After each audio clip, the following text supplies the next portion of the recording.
Hey,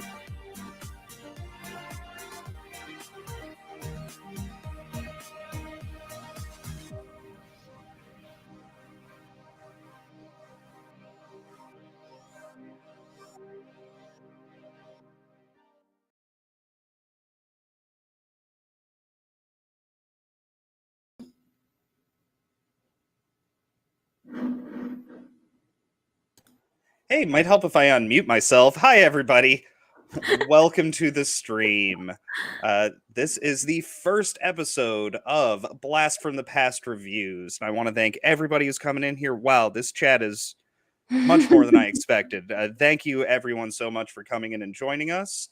This is going to be a movie review with myself and my wonderful co-host, Megan Leigh. Hey, everyone. Yes, tonight we're going to be going over Princess Bride, as you can tell from the intro there. I have my unofficial Princess Bride cup with me, so... I have no merch. I have no merch to show. I figured I'll pull out all my merch. I'll show toward the end of my show, our show, sorry. End of the show, got some signatures and autographs and photos there that I've taken over the years. But first, I think I'll just start by saying hi to everybody. Let's see. We've got Phil TMNT in the chat. Thank you very much, Phil. Paul Bustle. I'm going with Bustle. More from Phil. A Troubled Green. Thank you very much for joining us. Small Time. Yes, Small Time Republic. Yes, welcome everybody. Thank you. So, I think I've seen most of you guys in the chat before, but thank you for joining us. Megan, did you want to introduce yourself to everyone? I think most of these people here I know. Small Time Republic. I haven't seen you before, but hi, thank you for being here. I'm very, very excited. I'm probably going to be awkward and strange, but Steven more or less knows what he's doing, so it's good. Mostly, yeah. This is my first time doing actually running the panel type show here, so we might have some hiccups, but that'll be fun. That's part of figuring this stuff out. Actually, we have an interesting comment from A Troubled Green. Yes. She says that the movie is better than the book. Really? I have not read the book. Have you read the book, Steven? I have not, and the worst part is I own the book. I haven't read it though. It's on my shelf. I bought it months ago. I just haven't gotten around to reading it. I have a bad habit of buying like a bunch of books at a time, and so I get backed up very quickly. Yes, but you just buy them and you don't read them, and yep. Yeah, I eventually get around to reading them, but I'll have to stop myself. Yes, Phil, there is a book. Actually, fun bit of trivia for you. The book was written by William Goldman, the same guy who wrote the script for the movie. He actually wrote the script about a long time before the movie came out, like at least 10 plus years. And it took him a long time to find director and studio that he actually agreed with to be able to make the film. I wonder if that's why the book is, according to some people, not as good, because he was basically just going off of his script and filling in gaps. Because telling a story via a script is so much different than writing a book. I actually want to read it now and compare. Yes. I think he actually specifically, when he wrote the script, wanted it to be different than the book. Because the book's a bit darker, from what I understand. The ending especially is a bit darker in the book. And I think he wanted the movie to be a bit more lighthearted and upbeat. If it's sad, I don't want to read it. From what I hear, a happy ending. From what I hear, it's a little bit of a bittersweet ending in the book. I've had it partially spoiled for me, but yes. But I mean, most people have only seen the movie, especially with how it got huge in the 90s, especially with the VHS. VHS. Yes. Oh, I wore out at least 2 tapes of this movie as a kid. Wow. Yeah. I did not actually see this movie until after high school. Oh, wow. To be honest, yeah. And I'd heard about it because it's so popular, and there's so many popular phrases that people, catchphrases, and that people throw out all the time in conversation, right? And so I wouldn't know what people are talking about. Inconceivable. Yes. And Yes. they had to explain it to me. And so I finally watched it and I was like, what? This is amazing. Yeah. Yes, yes. I grew up on this movie. My mom, like my whole family loves this movie. My dad loves this movie. Aunts, uncles. I watched it growing up with my cousins. Yeah, this is a lifelong passion of mine. Is this movie? I love it. I'm glad you chose it first. Yes, I thought it would be a good start for a movie review show. Thought it'd be a good stepping stone for us to go into. A lot to dig into in this movie. Um, Mm-hmm. Speaking of, to give everybody in the chat a little bit of a understanding of what we're trying to go for here, I'm going to let you know we're not going to EFAP the movie, but we are going to be going through the scenes, and I'm going to actually pull them up on screen, and we'll be actually watching the scenes and pausing regularly and discussing them. We're not doing the whole movie. We're just going to dive into a handful of scenes that we think are very important to the film and are worth analysis. So that's sort of that's our plan. And yes, I'm seeing many inconceivables in the chat. Looks like we had another person join us. We have Don Howe. Thank you for joining us. And Pug Swing Puck. Thank you. Glad to have everyone in here. So everything's not going to be in perfect order. I know we're planning on starting with the duel, sort of the lead up to the duel, and then the duel itself. So, Megan, did you have any like overall thoughts about the duel before we get into the actual scene? Anything you want to mention? Did actually, because this, when I was doing some research on it, this whole duel, I did find out that it is probably one of the most well rehearsed. It was one of the most well rehearsed, impeccably sort of choreographed scenes, and it was so well done that when the two actors, when they ran through it for the first time for the director, he was like, he was bored. They did it so perfectly that the scene itself was like, it was too short for what the director had envisioned. So they had to go back to the drawing board. They had to re-choreograph it. They had to relearn it. And he was like, change the set, use the set more. Like, he just changed everything on them because he wanted it to, it was so well rehearsed. He said it was too perfect. And he wanted it to seem more realistic, like more realistic, like a real duel, I guess, right? Not so perfect rehearsed. Although I still find it to be very smooth, very much like a dance, to be honest. Which that is kind of the style of fencing, anyways. It is very dance-like. So. And I mean, these are supposed to be like two masters of the craft. I mean, they even refer to each other in the scene as, Wesley refers to, the man in black refers to Iniho as an artist. Yes. No. They're both very very well practiced, well studied sword masters themselves who have studied under fencing masters, which we will see as we get into the scene. Yes. Here, let me go ahead and pull it up. There we go.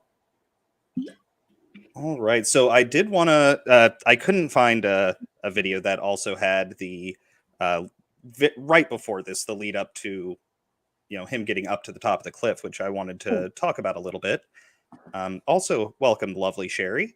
Glad to have you here. Hi, Sherry. But I did want to talk about how Wesley was very apprehensive about having Iniho help him get up to the top of the cliff because, as Iniho admits, he's going to kill him when he reaches the top. And he basically implies right away, actually, he outright implies right away that Spaniards are liars and that they can't be trusted.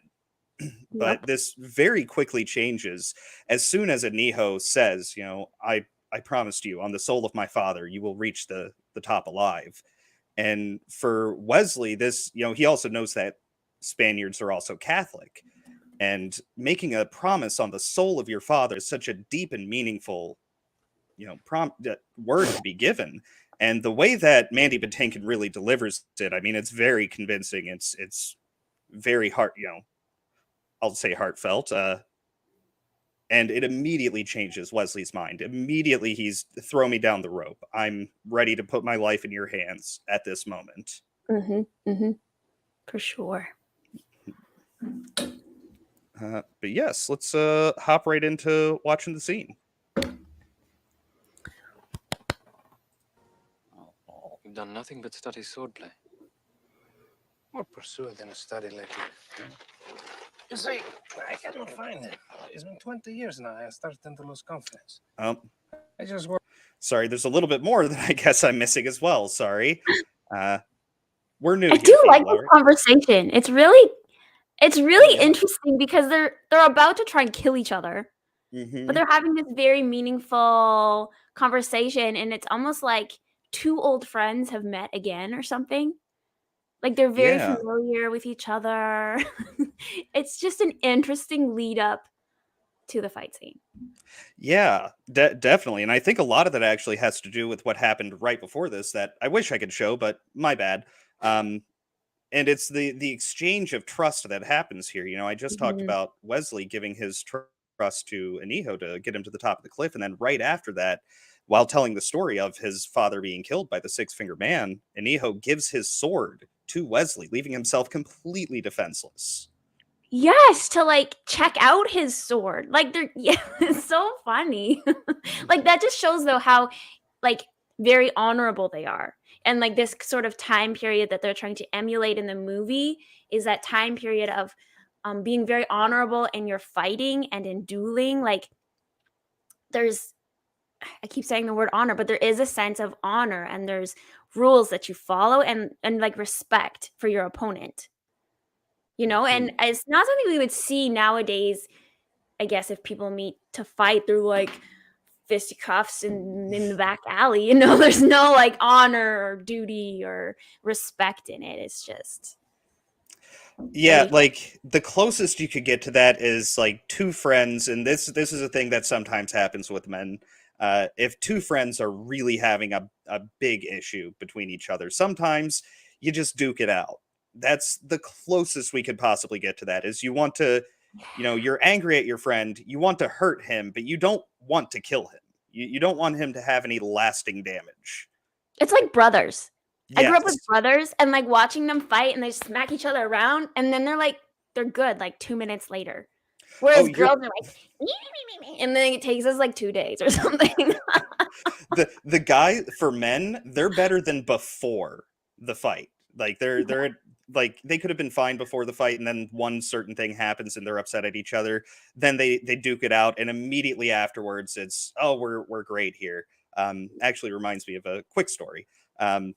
So I'm hanging out at a gazebo when I was in college, where people would go to smoke, and 3 of my friends come walking up. They had been over at another person's house that they were house sitting for, and they walk up, and 2 of the guys are just like, "We just got into a fist fight." I'm like, "What? You just got into a fist fight?" Like, yeah, and they're laughing about it, and they're, you know, everything was fine. It had literally been like 20 minutes before. One of them had jumped over the table and tackled the other one, and they were punching each other 20 minutes ago, and now they're great. Yep, that's like just totally guys. So this is just totally like friendship between guys, brotherhood, something. Yeah. Yes, definitely. I think brotherhood, good way to describe it, or a fellowship even. Could even be that they're both men of action, as gets talked about later in the film. Yep. But yes, let's get into the actual scene. We've made it 12 seconds in so far. Oh, have you seen it by the bills? It's not a lot of money in revenge. Well, I certainly hope you find him someday. You're ready then? Whether I am or not, you've been more than fair. You seem a decent fellow. I hate to kill you. You seem a decent fellow. I hate to die. I love this. Pause it. Sorry, we only got like 12 more seconds. No, great. I love that he's like, Inigo is like, I hate to kill you. And instead of saying, I hate to kill you, he says, I hate to die. Like, it's more of this respectful, I'm sure you're a really great, like, admittance of, I'm sure you're a really great swordsman. He's not trying to be like one up him or anything. He's just like actually being very agreeable. It's interesting. But he says it with such a confidence at the same time that Yes. it's trying to think of a good way to disguise it. It's almost feigned confident, or he's feigning giving into the fight already, like, oh, I hate to die. It's a bit of sarcasm there. Yep. Yes, it's one of many excellent lines in this film. For sure. Okay, sorry, that was it. Oh, all good.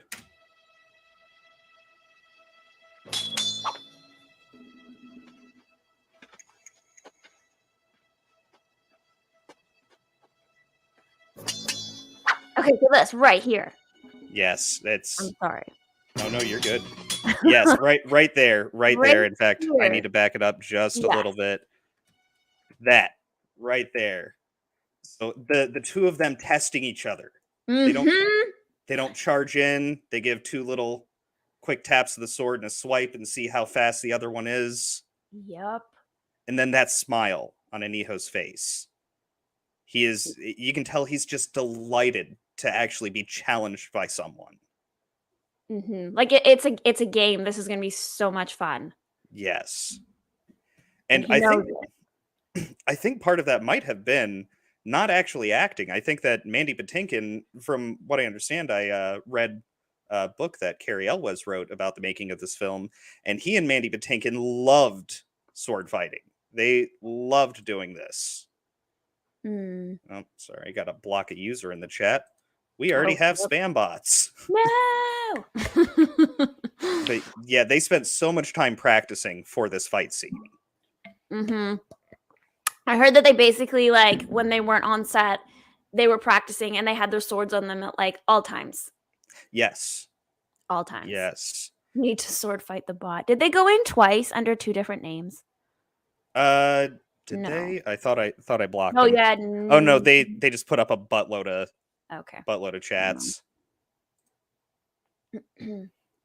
Yeah, we'll just have to get used to that. But no, this is definitely like they're each taking a beat. It's called a beat to test each other's skills, see who knows what. And we had that very like perfect on guard position, especially by Inigo, like very perfect on guard starting position. It was very cool to see that. His technique is impeccable. And actually, even though in the battle, we know he loses, he actually has better technique than the Man in Black. Did not know that. Yeah.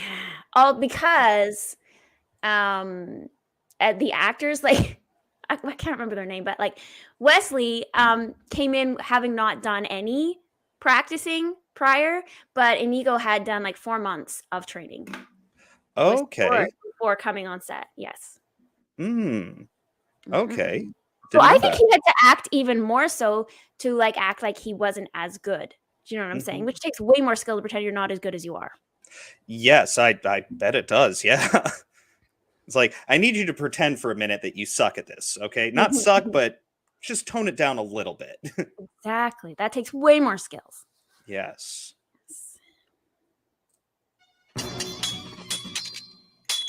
So good.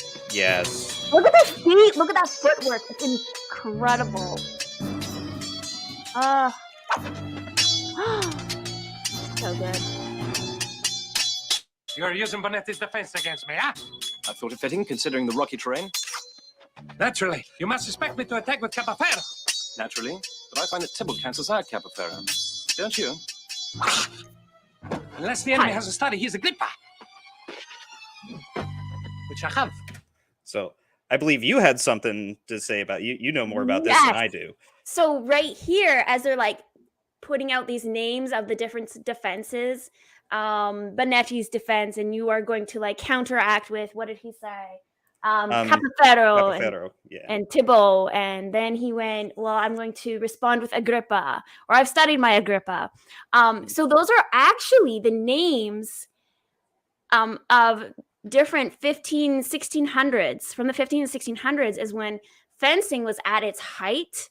And there were fencing schools for noblemen. And Bonetti was actually a master fencer and had a fencing school in which he taught some of the queen's right-hand men. Yes.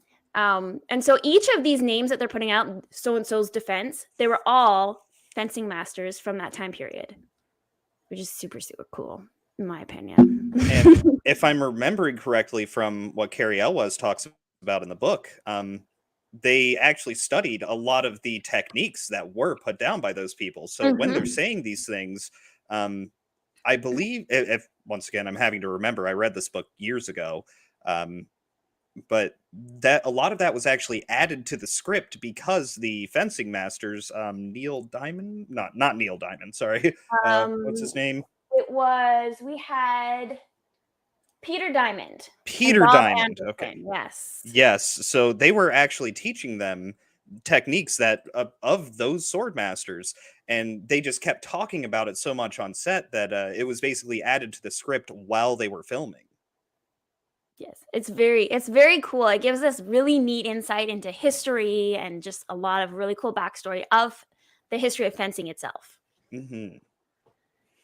Which actually was kind of a specific period of time when fencing was really big. It was only a couple hundred years. Yes.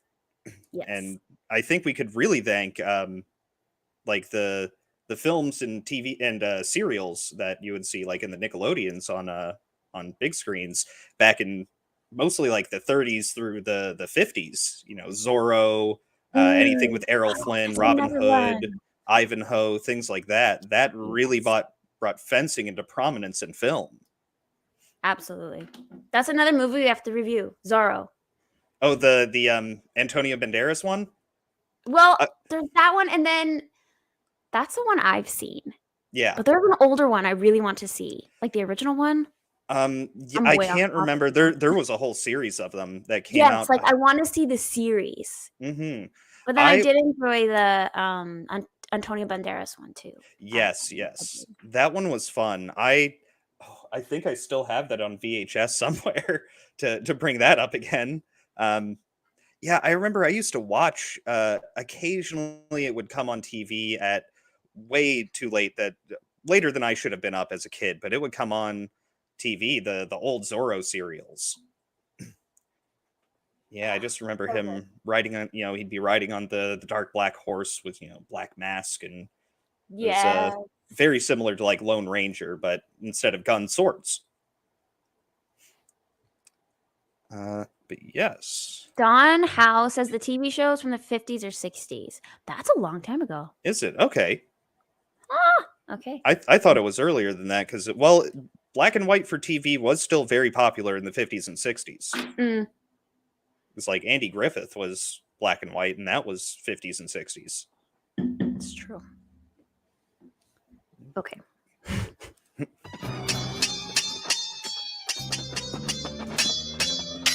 You are wonderful. Thank you. I've worked hard to become so. I admitted you are better than I am. Then why are you smiling? Because I know something you don't know. And what is that? I am not offended. Okay, I just have to point out really quickly, that was such an excellent transition that he did there from his left to right hand. That was like seamless, flawless. It's so smooth. You could miss it. That he is so smooth and quick. Yes. And I also know, spoiler alerts for everyone in the chat, but the part of the reason why it took them so long to train for this scene specifically, it's only the fight itself only lasts about 3 minutes on screen. They spent months training for this scene because they both had to learn to essentially get to not master level, but very good. They had to be, journeyman level. With both their left and their right hand, which is extremely difficult. I think when Mandy, thank you, Dawn. When Mandy was training, he wasn't even allowed when he first started to even use his right hand. He was actually made to use only his left hand for the first couple months, actually, because he did start training before the show, right? Or before filming. Yeah. So yeah, he only trained with his left hand, which is super cool. I also imagine, I mean, I don't know if this is true, but I imagine that Mandy Patinkin could have had a bit more of a background in it, not just from like doing the training before Carrie Elwes showed up on set, but he was also much more of a stage player. That's true. Yeah. Yeah. He would probably have a lot of stage combat experience being in theater, for sure. Yes.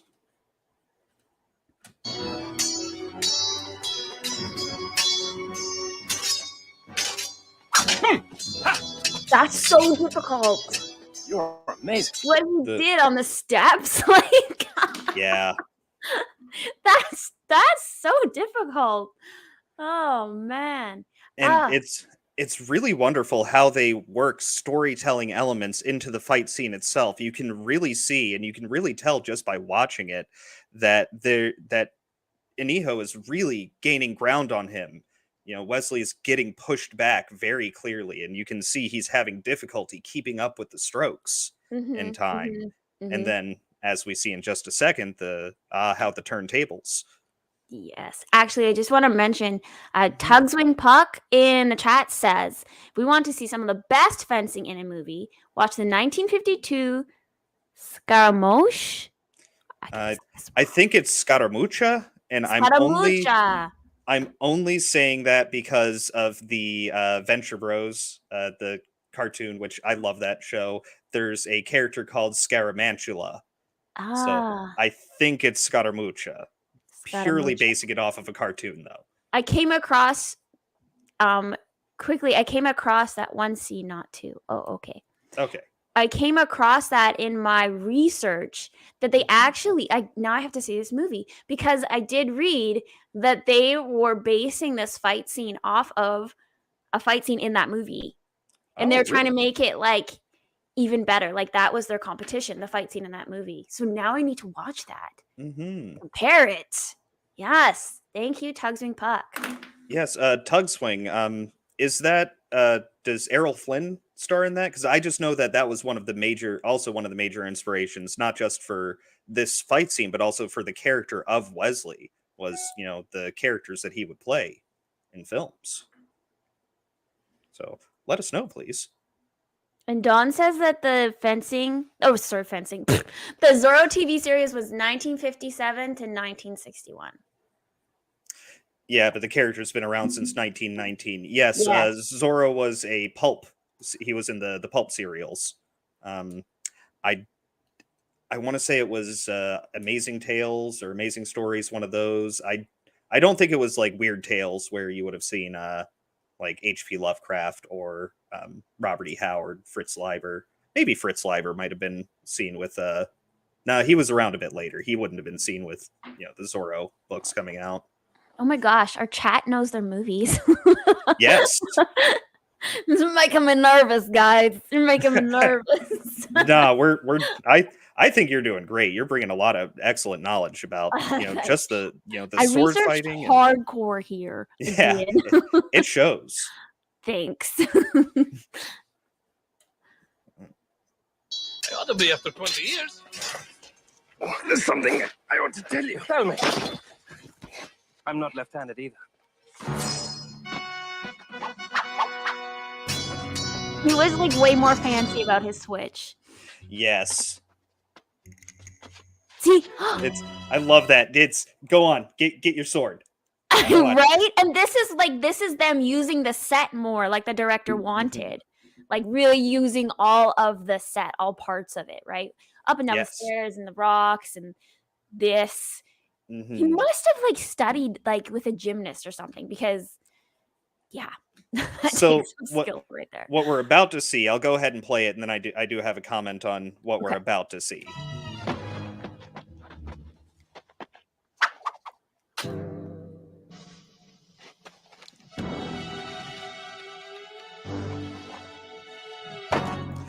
So that and the part before where Inigo does the, he hops off of the cliff and goes right over his head, right as he says, unless he studied he's Agrippa,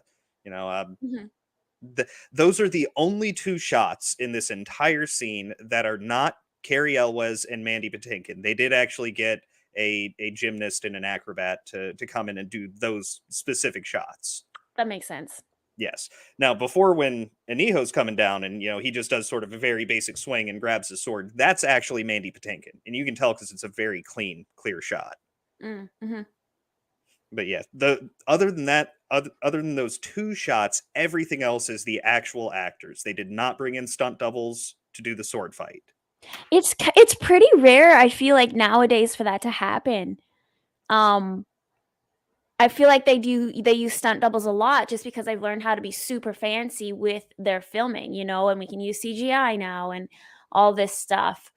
And I think that's partly why a lot of these older movies with such great fight scenes are so popular, is because they're not using CGI, they're not using fancy camera angles and everything. It's very purely the actors themselves having studied a craft and just put their heart and soul into it. Mm-hmm. It's actually, even back then, it was really common for actors to use stunt doubles. They would do it for multiple reasons, but you would, like, if you go back and watch movies from particularly the 70s and 80s, you'll notice there's either a lot of very far out wide shots or back of the head shots during action sequences. Multiple reasons. One, like you said, the stunt doubles would be more skilled in these things, but also if your lead actor gets hurt, their filming might have to stop until Yeah. he heals, which that actually happened a couple of times to Carrie Elwes, but we'll get into that trivia later. I don't know if you see Gap After Dark is here. Yes, welcome, Gap. Sorry you're not feeling so good, but thanks for stopping by. Yeah, Hope you feel better, man. Yeah, I see him in a lot of different chats. Yeah, he's a regular in the space. Nice. Yeah, well, feel better, man. Sorry about that.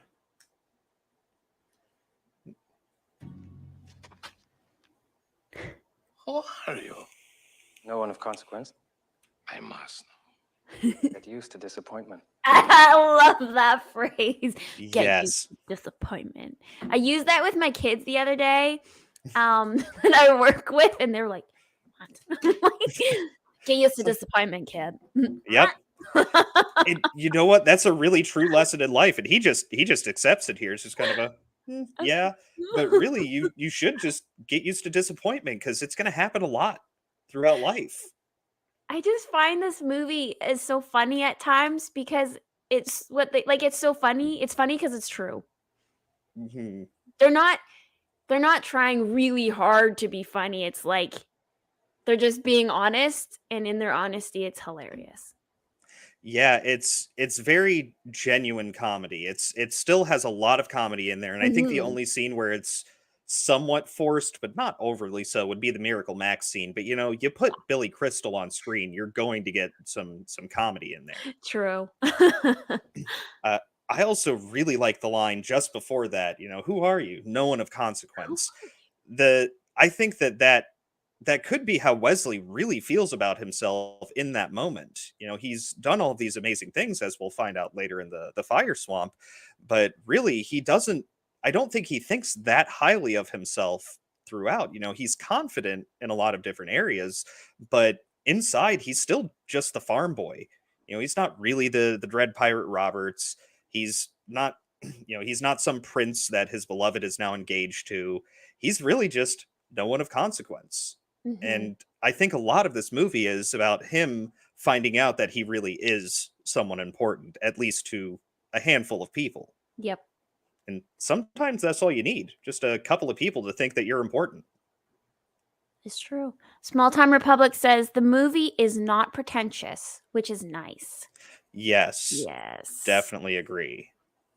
You got a lot of pretentious movies out there lately, so. Oh, definitely lately, yes. And also, welcome Robert Lowry. Hi, Robert. Ooh.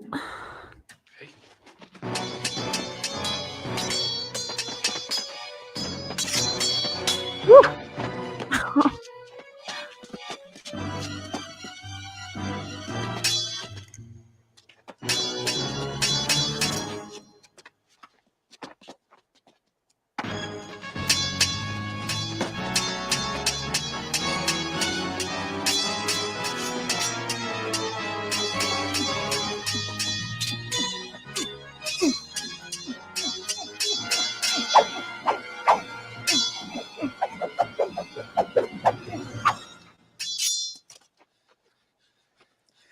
So I just wanted to point out right there, I think it's used to show just how better Wesley is than Inigo in sword fighting, is that he's still using one hand, whereas Inigo he's double gripping the sword right there just to try and keep up. Yeah, he did it. Like that's like his whole like I'm struggling now. Yes. That part. Also, the part where he kind of like loses his sword, he throws it up, he does that like flip over the rock. Yes. Was that you that had a note on that, how that was filmed, or was that me? No, I actually didn't. I don't know about that. I didn't know if he Maybe like I actually read it tossed it and up I in the didn't air. actually write the note down. Oops. I read something on how it was filmed, and it was like something that was very, very simple. Like they actually used camera angle tricks to get that one. Yeah. So it literally was not, he just tossed it really high in the air, did a flip, and then waited for it to fall. It was like tossed it, did the flip, sword landed randomly behind him wherever, and then they had someone off camera throw it up again so he could catch it as it came down. Okay, so someone did actually throw it up. I was thinking like someone was sitting on top of a boom, like holding it and just sort of dropped it down to him. But I actually catching it. Well, I mean, you've got multiple chances because I think it does. Here, I can roll it back just a little bit. I think it does actually change Camera angles. right about there. Yeah.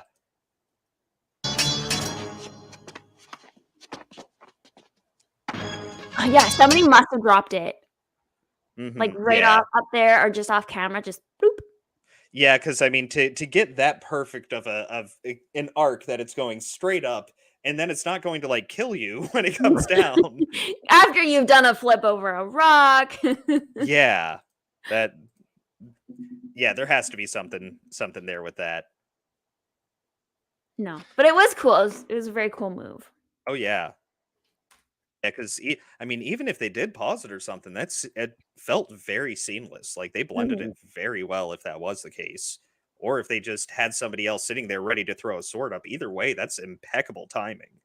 I'm gonna have to look it up, but there's a couple different ways you could have done that. Like he could have just thrown his sword, flipped, and then they dropped another sword. So there could have been like two swords in one shot, or it could have been multiple shots. Because it kind of does look like the same camera angle, doesn't it? They just zoom in. Yeah, I think it's it looks like a seamless shot. Now, there are ways to blend them together to make them look really good. True. I don't know a lot about filming. Only if it's something obvious can I catch it. Yeah, it's normally you can notice a little bit with I think it might have been somebody else like tossed a sword. Maybe they had a double. I'm sure they had made more than one sword. Oh yeah. You're gonna go through multiple swords in this scene for sure. Oh yeah. Oh, Roberts mentions it may be a tracked shot. Okay. Like the camera's on a track, Robert? Is that what you're saying? Like, you know where they put it on like they look like mini train tracks and they just Yeah. I don't know. Yeah, like they put it on a dolly. It could be. Yeah. I always find like the behind the scenes of making a film Robert says yes. I always find it so interesting. All the ways, and I feel like the farther back you go in a movie, the more creative people had to be in how they filmed something, because they didn't have all the fancy CGI stuff that we have now and all like the fancy programs we use to edit, right? Like you had to be so very creative. Like you actually had to be creative. Like you were forced to be. If you wanted to surprise your audience and shock and awe and everything, you had to be very creative. Oh yeah, and I'm a sucker for practical effects. So whenever they can do something without using a computer, I love it all the more. That's something I touch on a lot in my my other YouTube series I have going on the other channel. My Lord of the Rings one is all of the different tricks that they use. Now they also use CGI in Lord of the Rings, but a lot of it, as much as they could, there's an actual physical object there. Yes. I always appreciate that. I Yes. feel like it's more believable, and I think that it's easier. Like you can have a really great actor, but you always need something to work off of. You need a Mhm. set. You need a really great costume. You need a prop. You need like it's got to be so difficult. Everything's green screen. You don't actually have any set. You're wearing like if you're a CGI character and the other character is a CGI character, you're all wearing like those like uni suits or whatever. Yeah, the There's green not a lot leotard. there's not a lot to act Mhm. off of, you know? And that can make it more difficult as a performer. Oh yes, definitely. Like having the physical object, and even with that, like the way that light hits physical objects as opposed to Mhm. computer generated objects, it's never going to match up perfectly. We've gotten it to look really good. Yeah, the Kermit suits, Robert. Yeah. Yes. Yes. I will soon destroy a stained glass window as an artist like yourself. However, since I can't have you following me either. Please understand, I hold you in the highest respect.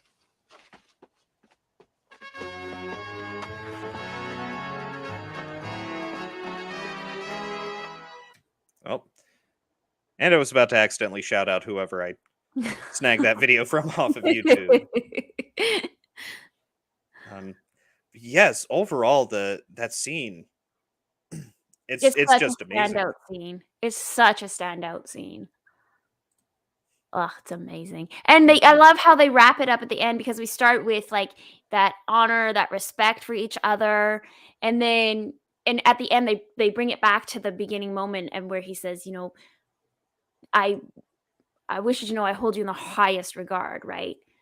And he doesn't Mhm. actually kill him, he just knocks him out cold.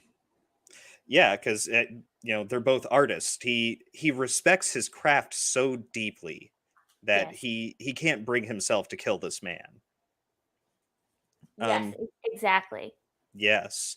A couple of bits of trivia, at least one bit of trivia that I just remembered, should have mentioned earlier, but in the pre lead up to the fight, they mentioned the cuts to the cheek. He points those out on Mhm. his face. So the cut to the cheek in dueling, because dueling wasn't always about killing the other person.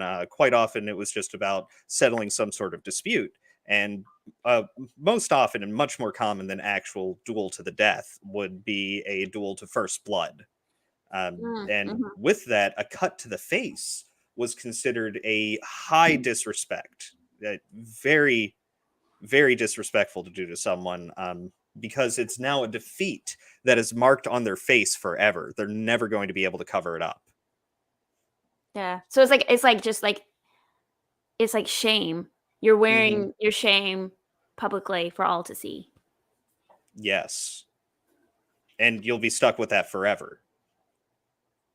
That's interesting. I didn't even think of that. I didn't even know that fact because I always thought it were why would he have those those cuts are so specific, right? Hmm. And when I first watched the movie, I thought they were weird, but I didn't question it much beyond that. I just thought, oh, it's because he was basically the first time he dueled the Six Fingered Man. He was what 11, Yeah, very young. right? And so I was like, oh, maybe that's why they just cut his cheek because he was a kid. But there's actually a lot more meaning to that than I realized. Yeah, it's meant to be an insult. Hmm. And it Neho not only having to carry around the guilt of watching his father get slaughtered as a child, but now he has to carry around this constant reminder anytime he looks in a mirror, sees his reflection in the water, that's what he sees.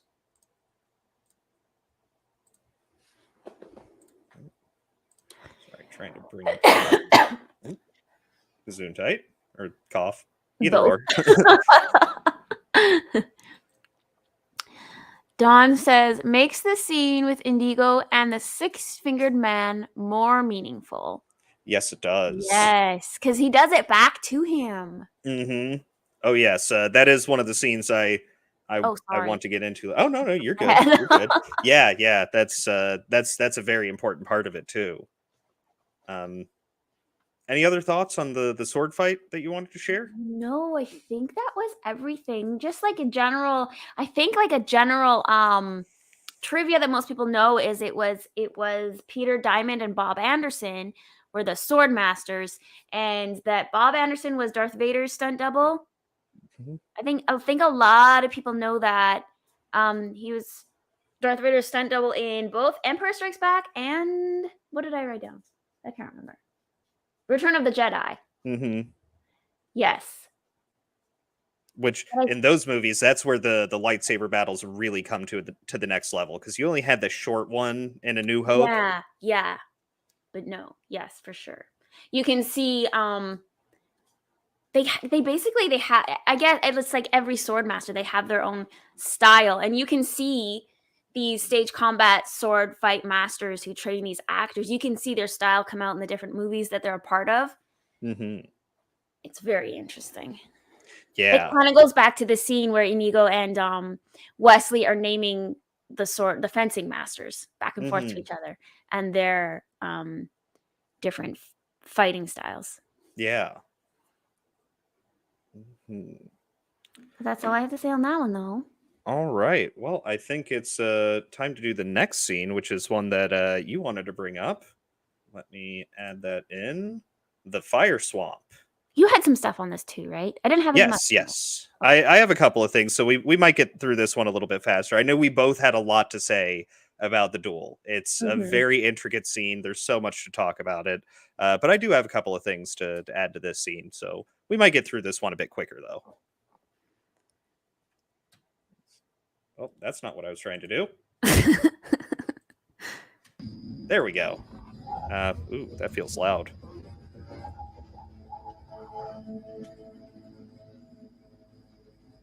That good volume-wise? I think so. On my end. I won't know until I hear dialogue. Yeah.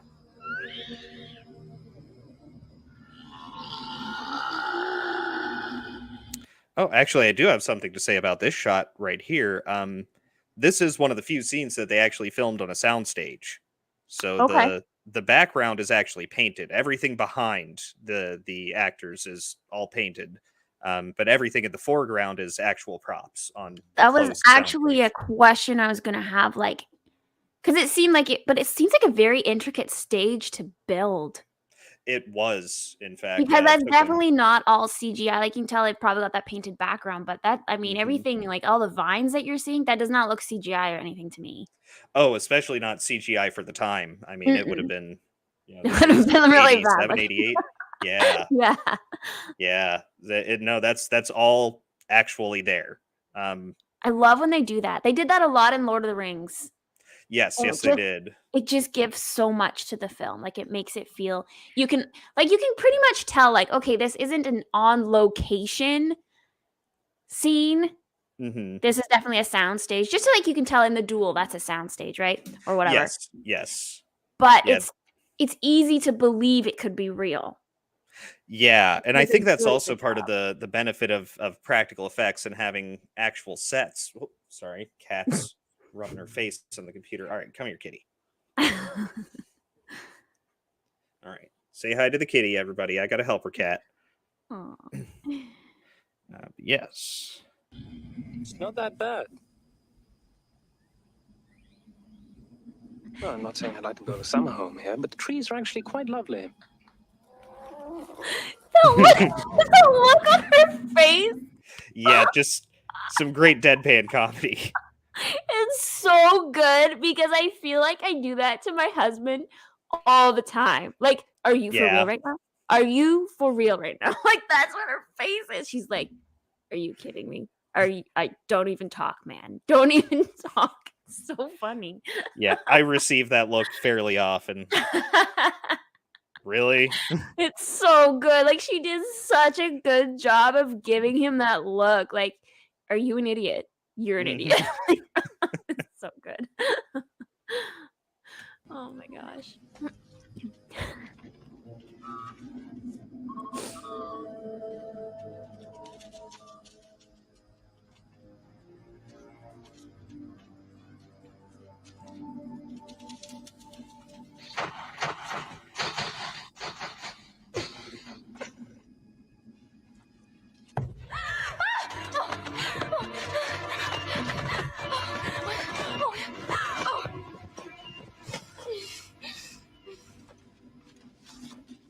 Well, that was an adventure. Singed a bit, were you? You. So I think this is kind of the first we're seeing of what Buttercup's really like in a tough situation here. Mm-hmm. A Yeah, little bit of you saw my notes. She kind of bothers me, and she just starts to get like the damsel in distress who is not helpful in situations, Yeah, especially toward the end of the scene. I definitely noticed something you had put in the notes that we'll get to it. We'll get to I won't get ahead of myself a bit, but yes, she very much is the damsel in distress in this movie. But it's one of those things also. If they had made her more of a, kick ass, gonna go out and get him kind of princess, a lot of people would probably have made very clear distinctions between that and Princess Leia, which I mean, True. that had come out 10 years prior to this, but it would have been immediately like, oh, well, we already had our expectations subverted with Princess Leia, grabbing the gun from Luke and blasting stormtroopers. Yeah, like I don't mind that like she's a damsel in distress at times and she wants him to be like the man that saved the day. Like that's okay to like let's be honest, what girl doesn't want her knight in shining armor to come in and rescue her? I'll be honest, I like that too. But I just feel like when he is in distress, as we're gonna see, like, come on, woman. Yeah. Yeah. I'll probably do a bit of skipping ahead to get us closer to that once we get to him talking about, his background, because we all know the background. Wesley was the Dread Pirate Roberts. But yeah, she crumbled very quickly in that stressful situation. Like, yep. Stop, drop, and roll. Come on. I know. I just feel like, okay, like it's okay to have like that woman be that more feminine kind of let the man lead and control, like be in charge of the situation. But I just feel like there's some basic common sense that she could have followed. Also, like, she grew up on a farm. Like, what? She's gotta be a little bit tougher than that. Yeah, like she's seen fire before. There's had to have been a fire that got a bit out of control, right? In her life. Exactly. She's probably like she's used to cooking over an open flame in the fireplace or whatever. Like with that comes a lot of kind of dangerous situations, Yes. So she should have been able to for sure handle sudden flame. Like it's gonna be like, oh my gosh, flames shooting up from the ground are kind of scary, but like then she should react appropriately within seconds, I feel. Yeah. Like, oh crap, I'm on fire. Maybe she could have tried to grab some dirt and throw it on herself or something. Or like pat it off herself because she made him do all the work of putting the fire up. Yeah. Yeah. Well, I think, like you said, like her being the damsel in distress, which is very much her role in this film. I think him really taking charge of the situation isn't the problem, but she could have helped. Like, you're on fire. Do something about it. Yeah. She's kind of sad. There was like, oh yeah, just she squeals. That's about it.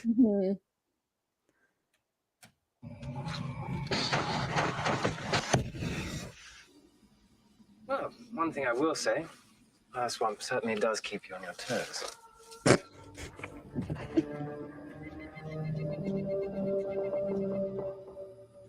This will all soon be but happy memories. This is where I'm going to skip ahead a little bit. Thanks at the far end.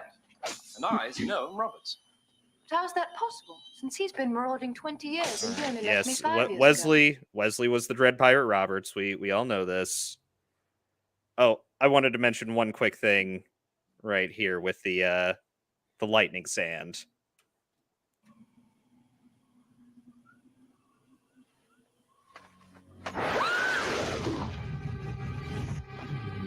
So every time I watched this scene when I was a kid,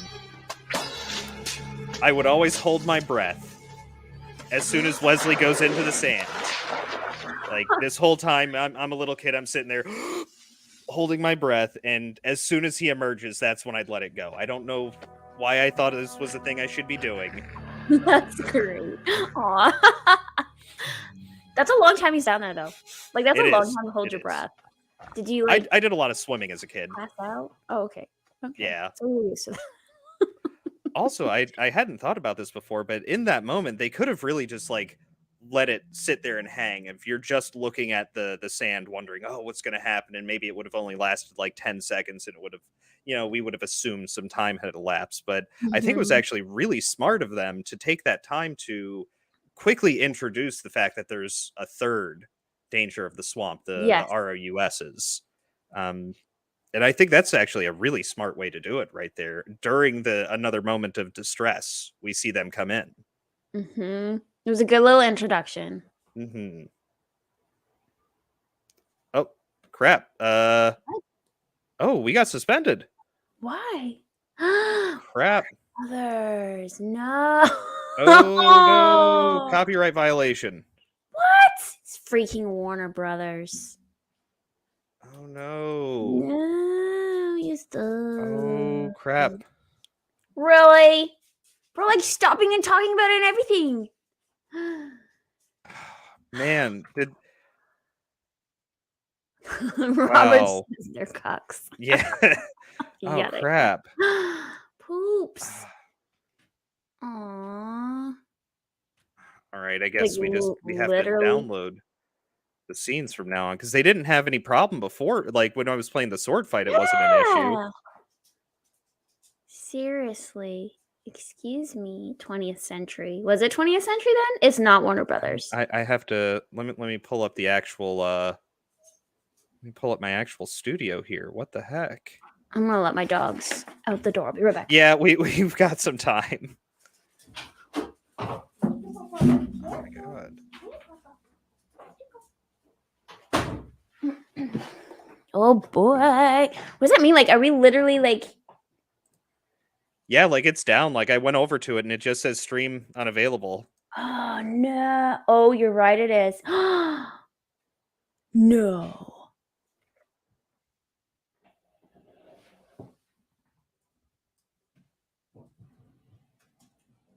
Oh, are we back? It looks like. I think we're back. Okay. Something happened. Should we like All not right. let things play as long as we have been? That might have been it. Might have been it. Because we did let it play for like almost a minute or two at one point. Yeah, maybe it was the algorithm went ahead and caught it, but we're discussing the film. We're adding commentary. This is by definition transformative. So, but we're back, people. We are back. Sorry about Being that. transformative. What the heck? Okay, yes, we are actually back. I checked the audio. Yes. Okay. Hey, everybody. Sorry about that little hiccup. Sorry about that little hiccup.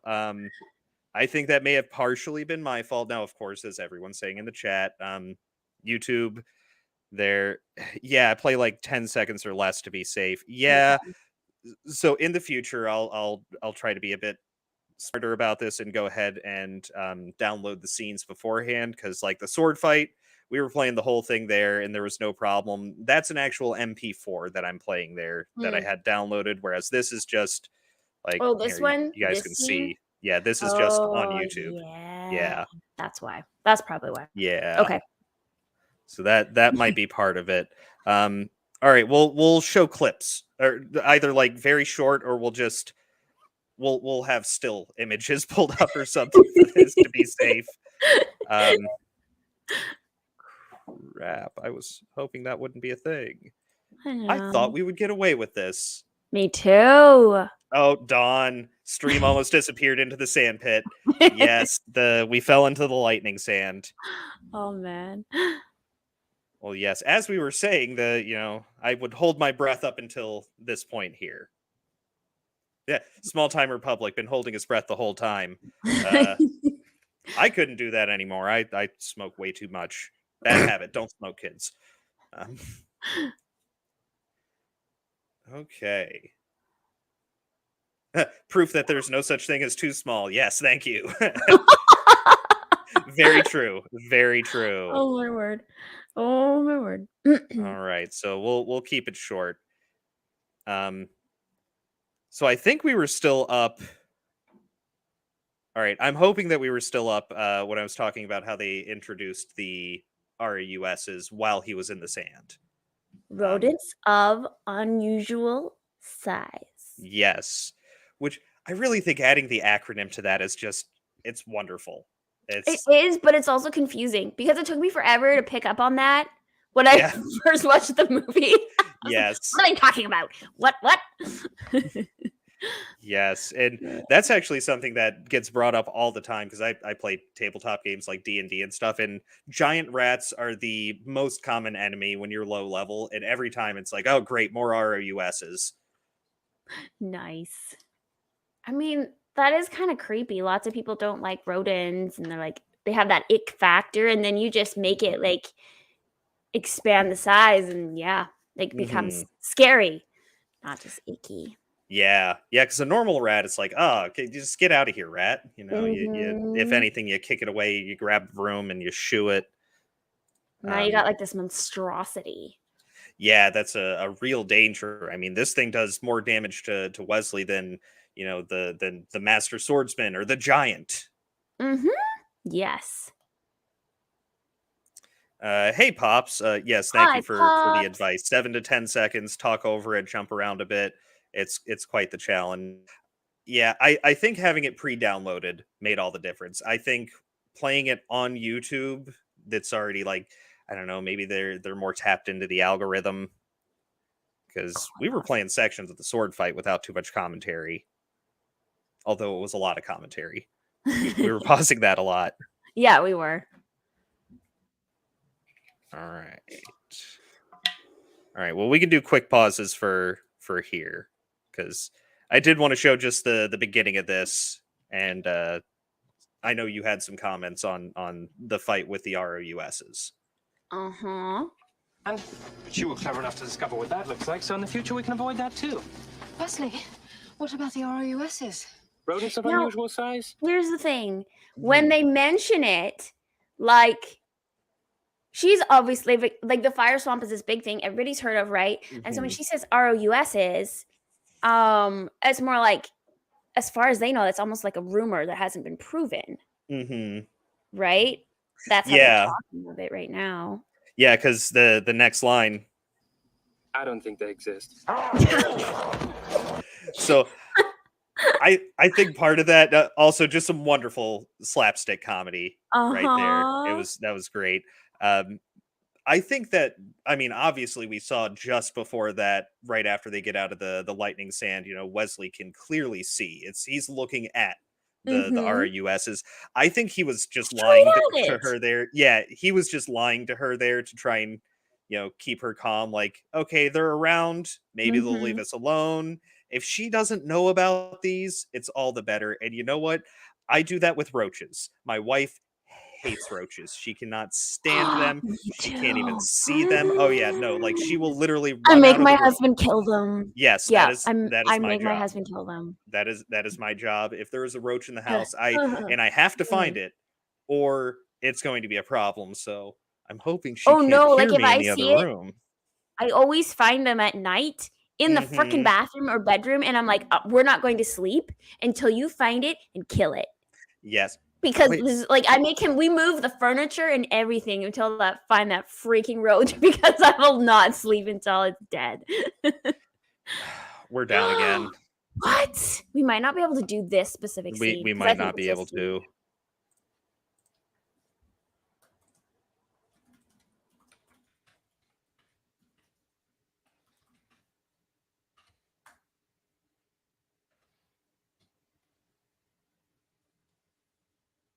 Yeah. All right, we're back. We're back. We might just have to like scroll up and do stills.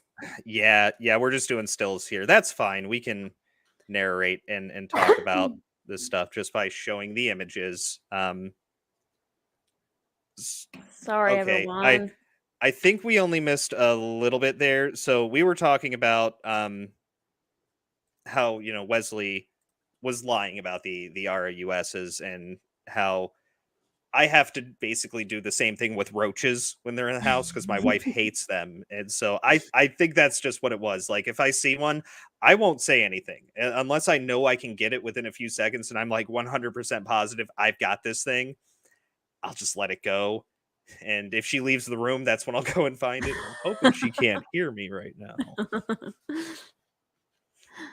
Oh man. Also, did want to mention about the ROUSs themselves. They were a mix of puppets and guys wearing suits. Really? Yeah, so like when they're walking along the ground, Interesting. Okay. you can see. So like this part where he's fighting, you see it's very close up. So Mhm. this part, it's a guy in a suit, but just Okay. after that, we have a puppet. Interesting, because I thought it was I just assumed that they were all just like these animatronic sort of puppets. I didn't actually know that there were people in suits. But that Mhm. makes sense because especially if he's like fighting it, it might be easier to have a real person versus a puppet that you might accidentally like, break or something Yeah. during a fight scene. I don't think that Jim Henson had anything to do with this. So like the super intricate and very convincing animatronics of the time all came out of Jim Henson Studios. Okay. And I think this was someone else because this was filmed in England. And I Mhm. believe just about everything was either, English studios that they were filming in. All of the crew was English. So I don't think he had anything to do with it. All right. So we've got Wesley tangling with the giant rat, trying to reach the sword just out of reach, which is a great tension building moment. And what is Buttercup doing? Absolutely nothing. Zilch, Shh. zero, nothing. She's sitting there in shock, like, oh no! Like the thing is, she's not even screaming. Right Like there. she's staring, That's like, whoa! Like, what is that face? Like you're studying this, yeah. like, what's happening? Like, what are you doing, woman? This was the part that really, really bothered me because, like, well, I don't mind so much that she's a damsel in distress, and I don't mind that Wesley is like the knight in shining armor and he's the man, he's in control of the situation, everything like that. I don't mind that, but I hate that she's literally just sitting here Mm-hmm. while he's being chewed by a giant rat. Like every single time I see this scene, I want to yell at her and be like, pick up a stick and smack the thing. Oh, and when she does pick up a stick, It's after the thing has tried to bite her. yeah, it's like right here. Yes. Did I skip it? Yeah, I skipped it. Sorry. She just like picks it up and pokes at the damn thing. While I was watching this, because my wife was in the room, she also loves this movie. So we're sitting there watching it. I'm pausing it a lot and taking notes and stuff. But we get to this scene, and I had to stop it, and I look right at her. I was like, "All right, if the nuclear apocalypse happens and we have giant rats, and I'm tangling with a giant rat, you better grab that stick and swing it down on that thing. I'm talking from the head, come down. You don't have to. I'm not expecting you to kill it with one stroke of a bat or something, but don't poke at the damn thing. I'm expecting some backup on this thing." Right? Like at least try and help. Put in some effort. Yeah. She I don't know if she's in shock or something, but like she literally doesn't do anything until that thing tries to take a bite at her. Yeah. And then she's like protecting herself, and then it goes back to Wesley, and then she tries to beat it. Yeah. Like she just she like pokes it a couple of times. What the heck, woman?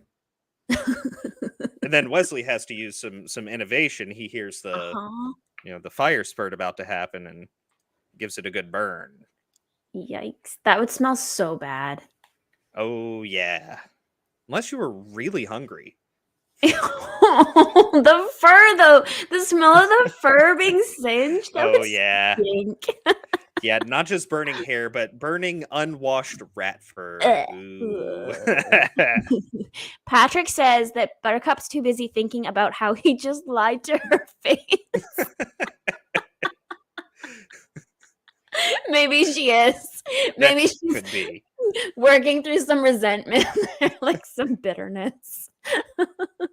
Like, Oh, really? No RUSs, huh? Okay, I'll poke at this thing and stand here in awe.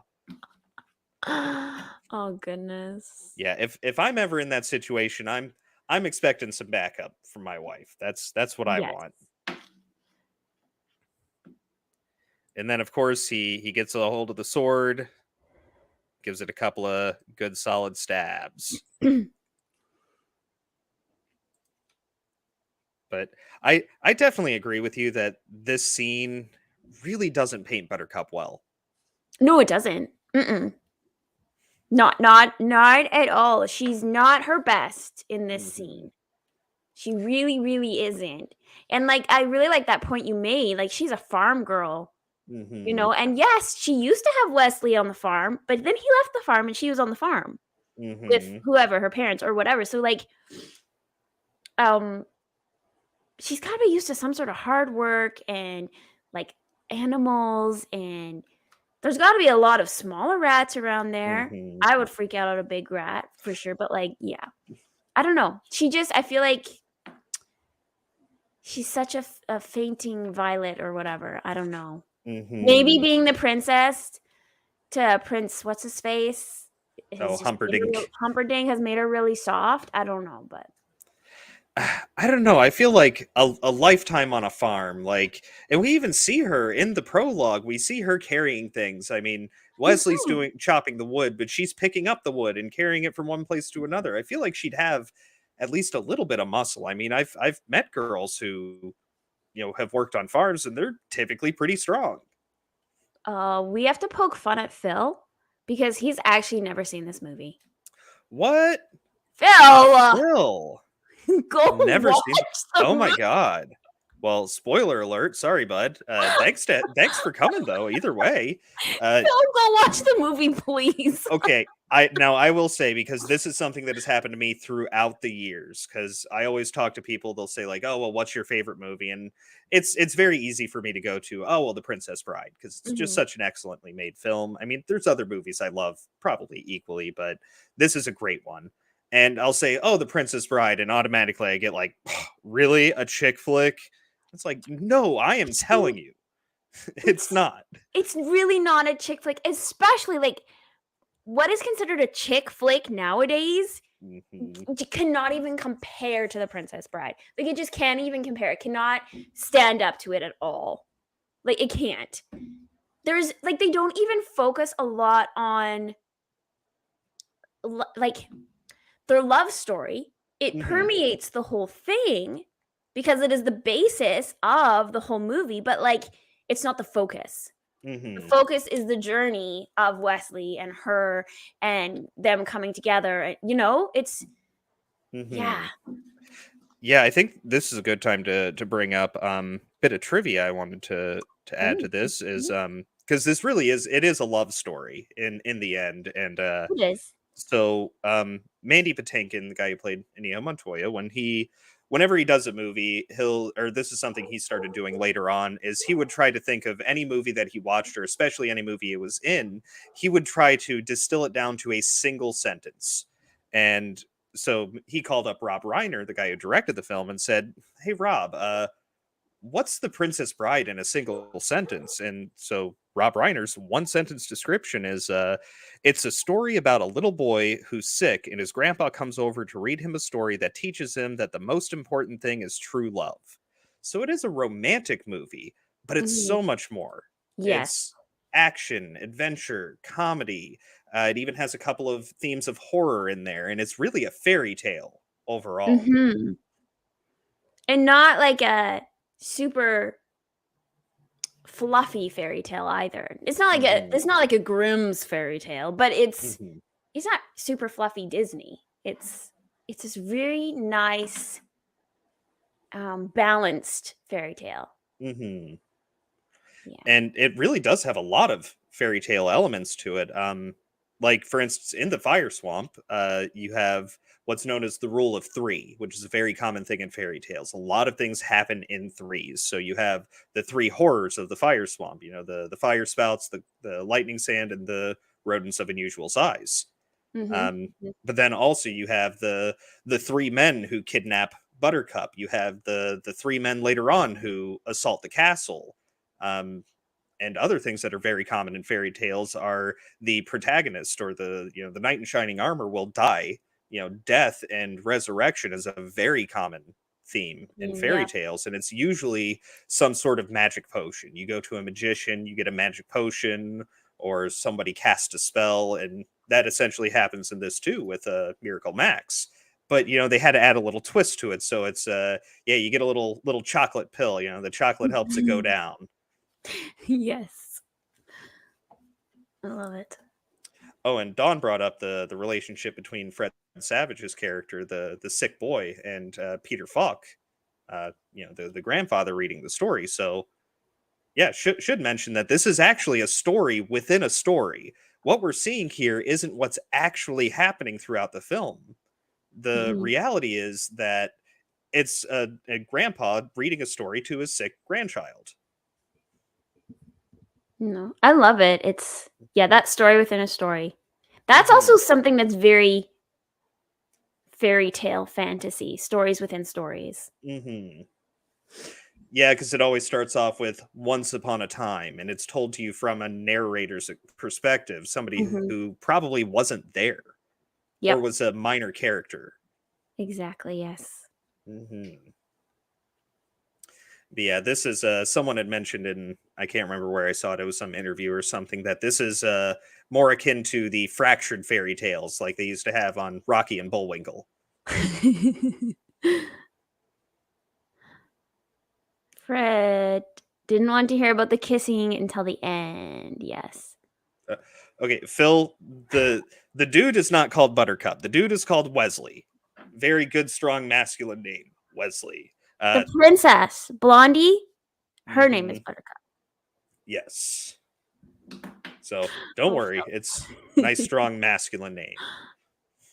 But you got to watch this movie, Phil. I mean, we're spoiling parts of it, not the full ending. You're not going to get that here, but you got to watch it. It's an excellent film. And I think earlier in the chat, yes, Patrick M had said he uses this movie as a defense for not having watched The Goonies. You got to watch The Goonies, dude. The Goonies is so good too. We should totally amazing. review that one too. It's on the list. It'll pop up at some point in time. It's on my mental list of like, okay, we're gonna get to these movies at some point in time. Awesome. Our list is very, very long. Yes, a lot to work from. I think this is pretty much the whole scene here.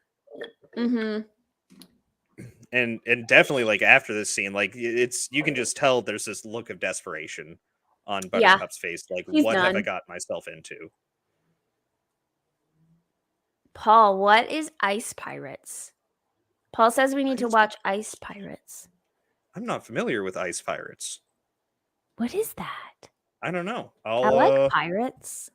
Here, I'll write that down, Paul. Ice Pirates, Paul, when like just reading that makes me think of like old. It might be. It makes me think of like Disney on Ice or something. Yeah. I immediately, I don't know why I thought Time Bandits. He says Ice Pirates, and for some reason my brain goes to Time Bandits. I've never. What? Time Bandits is a little bit weird. Okay. That if we get to that, it'll be way down the line. It's a fun movie, but it's a little bit weird. Let's see. I am writing that down, Paul. So we've got Ice Pirates, and earlier Scaramuccia. And Zorro. Yes. And Goonies. If we don't have it, it's already on there. You said, yeah. That'll definitely pop up at some point in time. Yeah. Anything else about this scene you wanted to bring up? No, I think that was everything. Just my frustrations of Buttercup in this scene. Basically, was it? Yep. Yeah, it really doesn't paint her well, and I mean, she has moments in the film that work very well for her, but right where she actually shows some courage, like at the beginning, when she's been kidnapped and she's on the ship.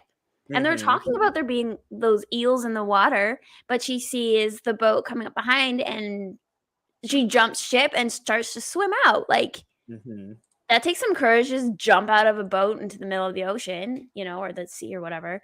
But 1984 space comedy. Ice Pirates is a 1984 space comedy, Paul. Okay. Intriguing. Very intriguing. Okay. And Robert was asking if we've seen Krull. I don't think I've seen Krull. Anytime I see Krull, I think of Kull the Conqueror with Kevin Sorbo, which I have seen, and it's a fun movie. I haven't. I should see that. It's fun. It's fun. It's not quite up there with the 1982 Conan, the Barbarian movie. I haven't seen that one either, but I've been reading the Okay. comic books and the books. Oh, you have been reading the books. Okay. Yes. Very good. Yeah, I love the books. I love that movie. Haven't gotten into the comic books. They're pretty good. Yeah. I have a friend who's a big fan of them. He reads them all the time. Paul Bizzle says it's really bad, but it's so good. Ice Pirates is bad but good. Okay. I like movies that are bad but good at the same time. I'm a big fan. Those are often fun, and that could be really fun to review, to be honest. I mean, I took this down because the screen was reflecting in it really badly, but yeah, I like my bad but good movies. Sleepaway Camp. Is that like a slasher one? It is very much a slasher. Okay. It is the camp horror movie. Like all the other movies that have a camp in it are based off of that one kind of thing? Or inspired by? I want to say it did actually come out before Friday the 13th, so I think it might be the original camp horror. Okay. Because I have seen some of the Friday 13th because my husband loves them, so whatever. But yeah. Yeah, that one's definitely very much a slasher too. The effects aren't great in it, and the acting is so, but I love it. It's so ridiculous. Yes, Small Time Republic, the ending of Sleepaway Camp, which you can't spoil, but it's very much a twist ending. That's a nauseous face, so I'm worried now. Yeah, it's an ending. That's what I'll say. Yep. But yeah, I think there was one more scene I wanted to talk about that I just had a couple of points with, so I don't know if I want to try doing the actually playing it again because it's once again an actual YouTube video. You can just do just scroll through and around. freeze at the different scenes. Yes, but this is it. I wanted to talk about Iniho's Revenge. Yes. So, yes, we get towards closer to the end of the movie. They are storming the castle. Have fun storming the castle. Okay, Paul just mentioned, sorry, going off on back to our previous tangent, that Friday the 13th was 1980, Sleepaway Camp 83. So Friday the 13th is the original camp horror film, to my knowledge. Okay. But yes, they're storming the castle. Wesley is he is hobbled at this moment, and Iniho's real purpose in coming here is to find the man who killed his father, the six-fingered man, Count Rugen.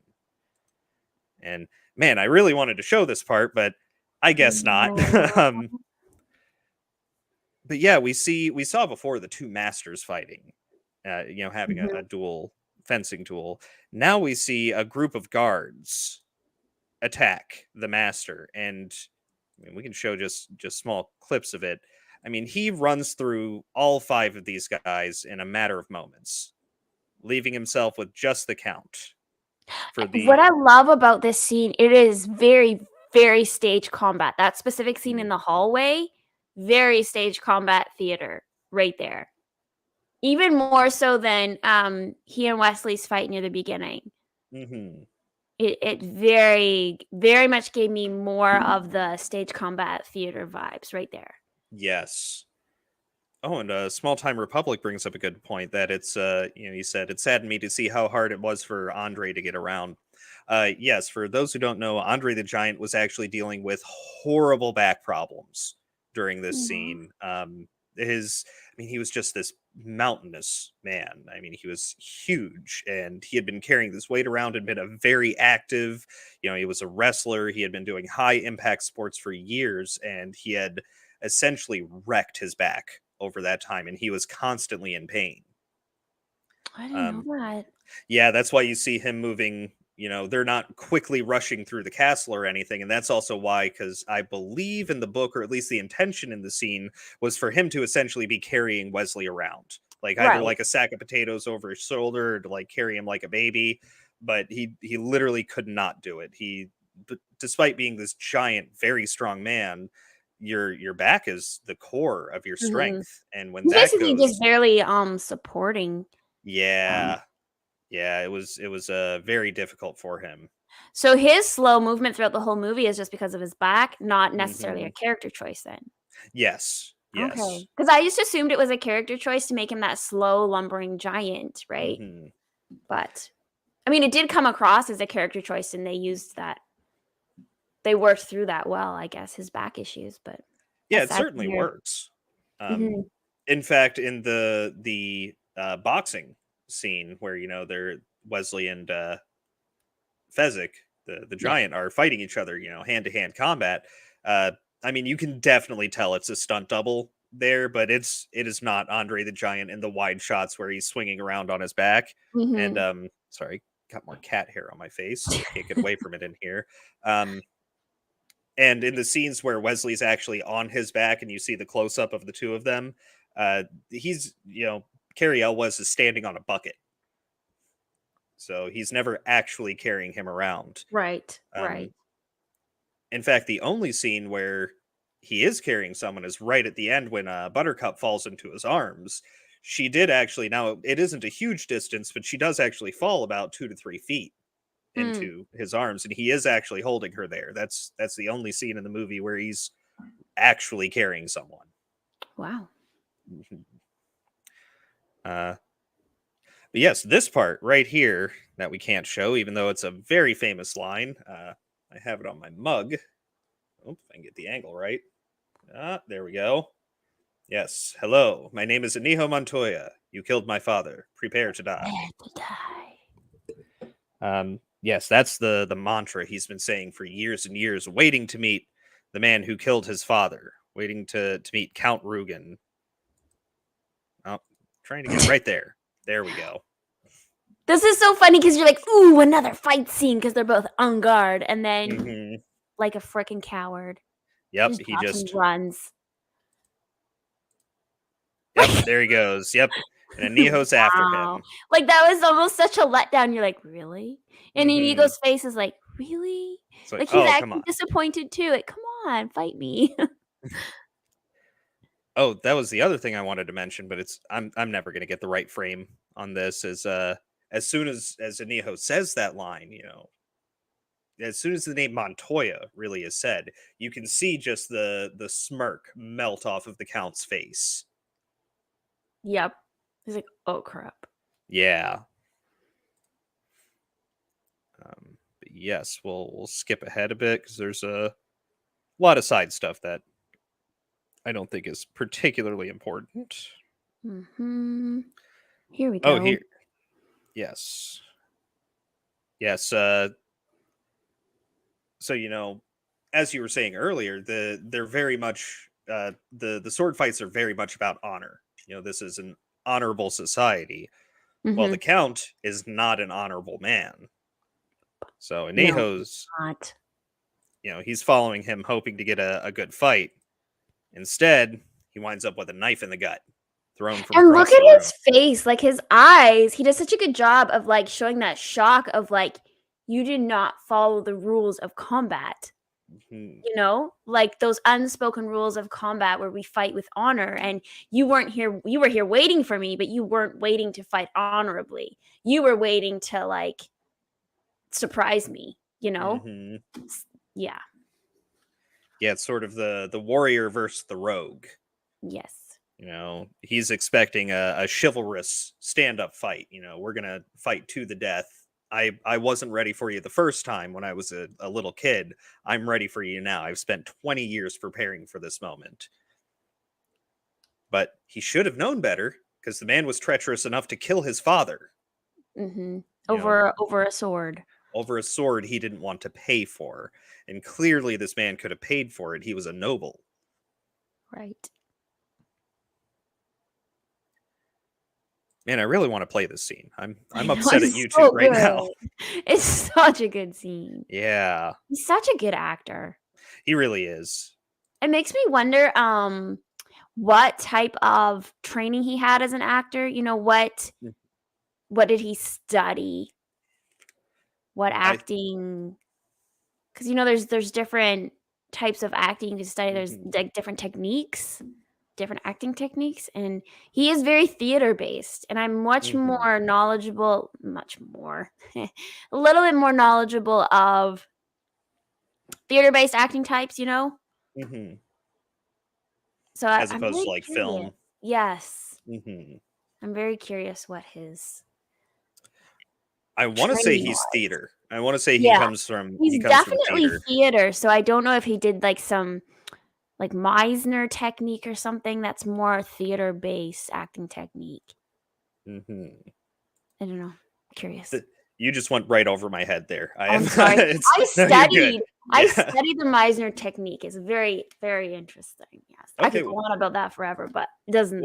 What's doesn't like pertain the to this. what's like the 30,000-foot view of the Meisner, and what makes you think like that's what he was doing? It's very theater based. It's a very classical acting training, and it's basically Sanford Meisner.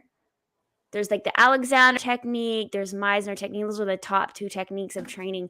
And Meisner said that acting is living truthfully in the given imaginary circumstances. So like So you are to embody the role. Yes, but it's not like Not like method. Not like method acting. No, it comes very close to it. But method acting, like, can be very dangerous and detrimental to your physical, mental, emotional health, because you literally, whatever your character's weakness is, you live within that weakness for real, outside of the role and when you're playing the role. Versus Meisner says you only live in your character's strengths and weaknesses when you are your character. That does not go into your outside life, right? But like you're supposed to, when proverbially the camera's rolling or when you're on stage, your mindset, like your thoughts need to be your character's thoughts. Yes, exactly. So that you are living that character, so that when moments happen within the scene, you're reacting truthfully to it. It's more of a reaction, because when we make some fun of somebody, like, oh, you're acting. It's the same thing. Like, you're acting, yes. But when we tell someone you're acting, we're saying you're being really fake. You're not believable, right? And so Meisner said, if you are reacting truthfully, then you are more believable. Okay. Super interesting. I just feel like because he has that theater background and he's got that more classical training, I wonder. Oh. Well, we will definitely find that out at some point in time. That seems like a thing we need to know. I'm probably gonna sit here and Google it while you Yeah. I'll wax about the scene for a minute. Okay. I'll vamp. I want to see what I can find. So yes, right after this, he's been struck in the gut. He's barely moving, and right here he's flailing. He's falling to the ground. This wound is completely brought him down. He's been waiting for 20 years for this moment, and he's very quickly taken down by a single strike to the gut. Another mark of treachery against the man who killed his father. Oh, I also wish I could play this because it's an excellent line again. Buttercup preparing to kill herself, grabs the knife, and also I just want to mention, like, okay, she's actually trying to stab like into her heart. She's not going for like lower, like into her sternum. Like you got to puncture breastplate there. Like, that's hard to do. I don't think she thought her suicide through very well. But then we get the timeless line from Wesley of there are very few perfect breasts in this world. It would be a tragedy to see yours damaged. It's so funny because I forgot this. Like, they put him. Did he walk his way there? He found her room. So they don't show it. Yeah, they don't show him getting there, right? Yeah, it's left him somewhere and comes back and he's no longer there. Yeah, it's assumed he probably crawled. Maybe he was able to hobble a little bit because his strength is slowly coming back throughout this portion. And he does mention he was always a quick healer. Yes, that's right. So, but even at this moment, he can, he can't even move his arms. And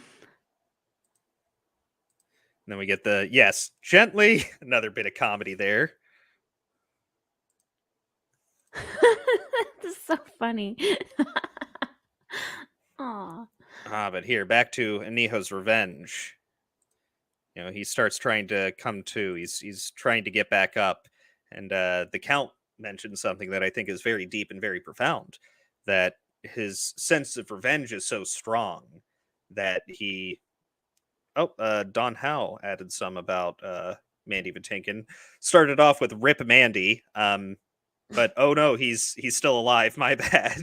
He went to Juilliard. Okay, that's quite prestigious. Mm-hmm. Even I know about Juilliard. Yes, very prestigious. Mm-hmm. Oh, descended from Jewish immigrants from Russia and Poland, was raised in conservative Judaism. Wow. He had he's done a lot of musical theater, television, and film. He's a Broadway performer. I think I knew that. I want to find out about his training. I'm not finding like specifically. Oh, you'd probably have to dig into some interviews and stuff that he's done. Right, because they're probably not going to say like what his very specific training, what specific techniques he studied. Mm-hmm. Certainly That's what wouldn't I'm be really in the curious headline. about. Yeah. Yeah. But Juilliard is a very prestigious school of the arts, so that makes sense. Oh yeah, I like even when I was younger, I would hear about that because I was a musician when I was younger, played trombone. And yeah, even when I was a kid, people would talk about like, oh, Juilliard, that's like the school. If you want to be a musician, that's where you want to go. But I didn't live in New York, so I wasn't going there. And Paul Bustle, I'm hoping I'm saying your name right. It's spelled like Russell, but with a B, so I'm going with Bustle. Brings up the wonderful line from Count Rugen. Oh, are you still trying to win? And he is. It's purely off of his need for revenge. It's his will manifesting forward to make his body work when he is extremely wounded, mortally wounded. On sheer will and need for revenge, he gets back up and he's ready to keep going. And then we have the Count deliver a couple of strikes to him, which, well, I'm basically playing it here. There we can see. Stabs him once in the upper left shoulder and once in the right arm. But then comes the turn. Anijo's back. He's prepared to... He begins attacking.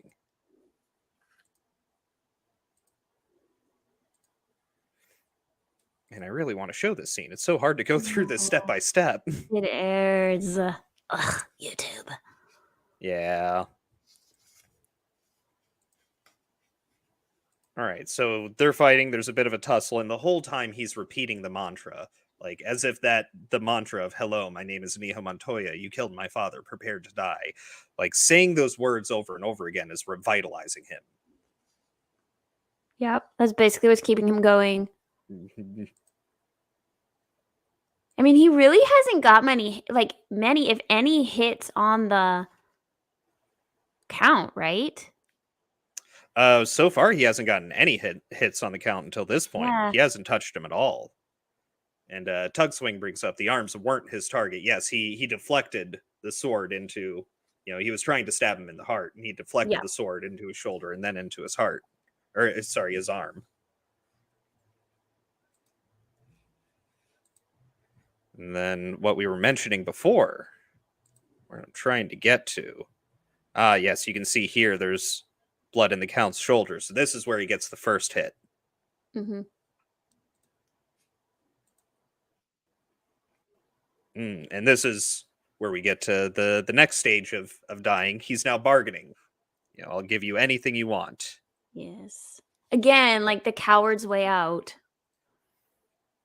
Because like because he's not an honorable man, he doesn't wish for an honorable death, right? Like when Inigo was fighting Wesley, he accepted his fate, like, okay, I'm about to die, and he wanted to die that honorable death.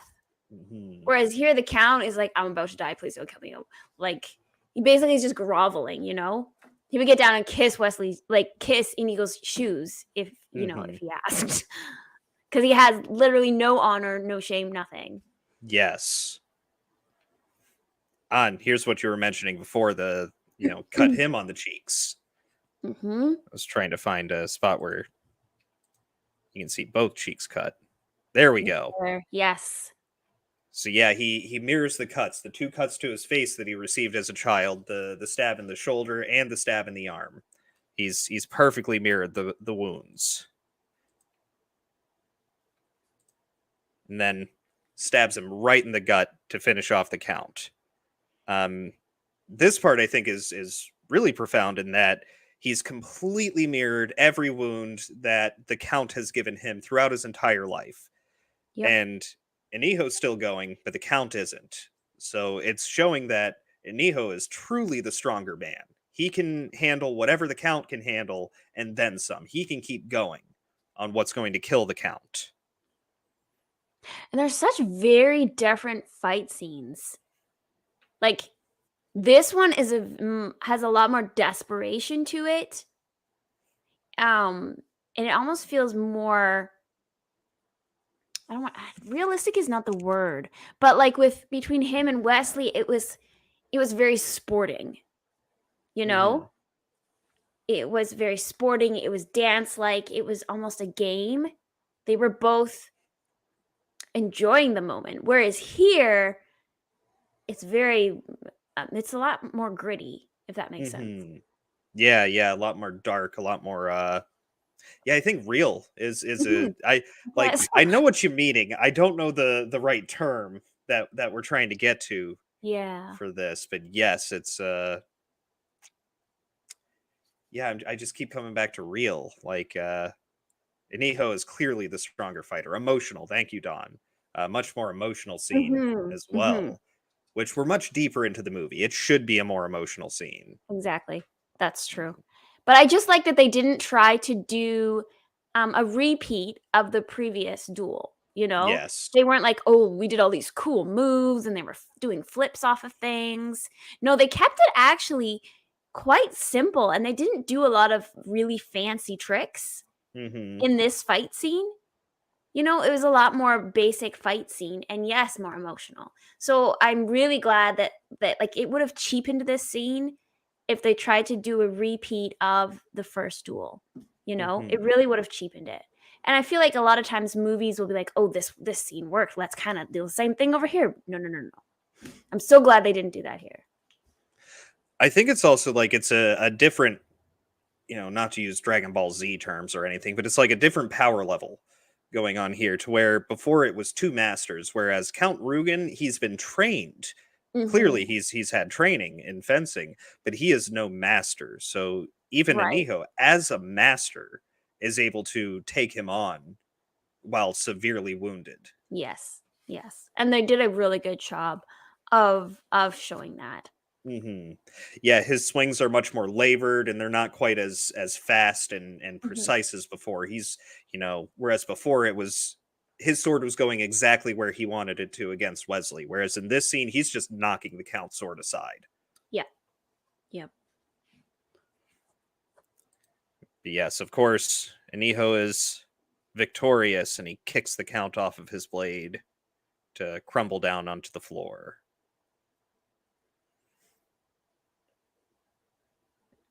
Yeah, I think that was all I really had about this one. I didn't have any notes on it, so I mean it's a good scene, but yes.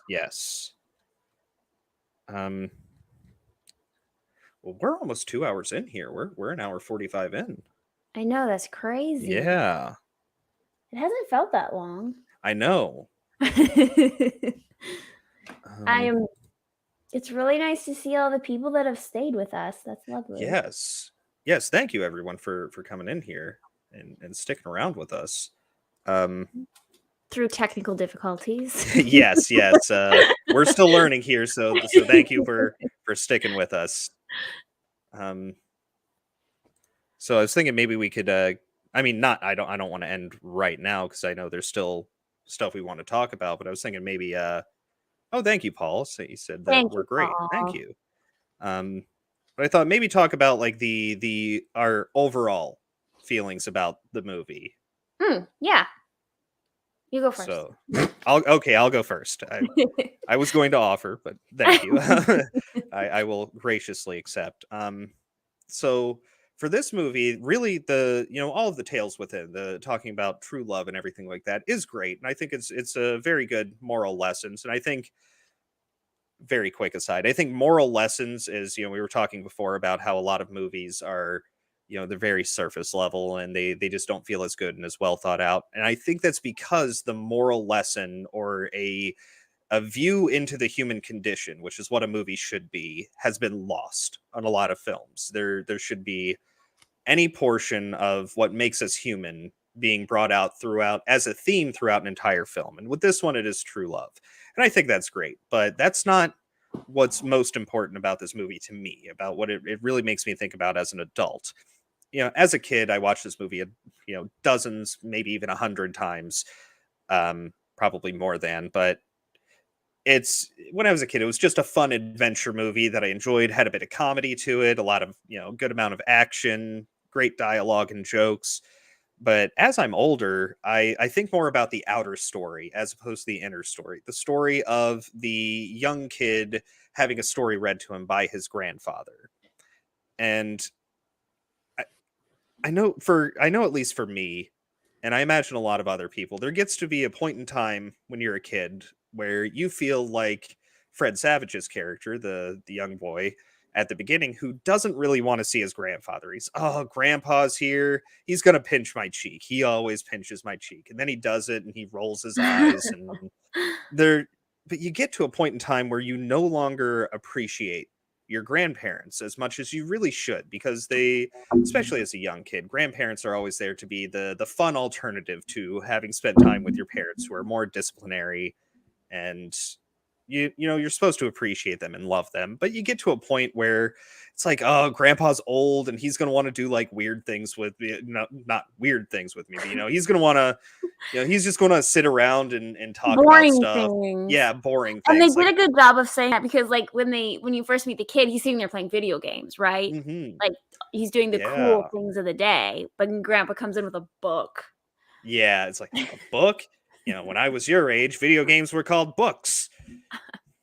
Yes. But for me, that was a bit of a thing that I had when I was a kid. When I was really young, like, 1 to 5, 6 years old, I really loved for my mom's parents, I loved my granny, her mom. Anytime I would go to their house, I would always spend as much time as I could with granny.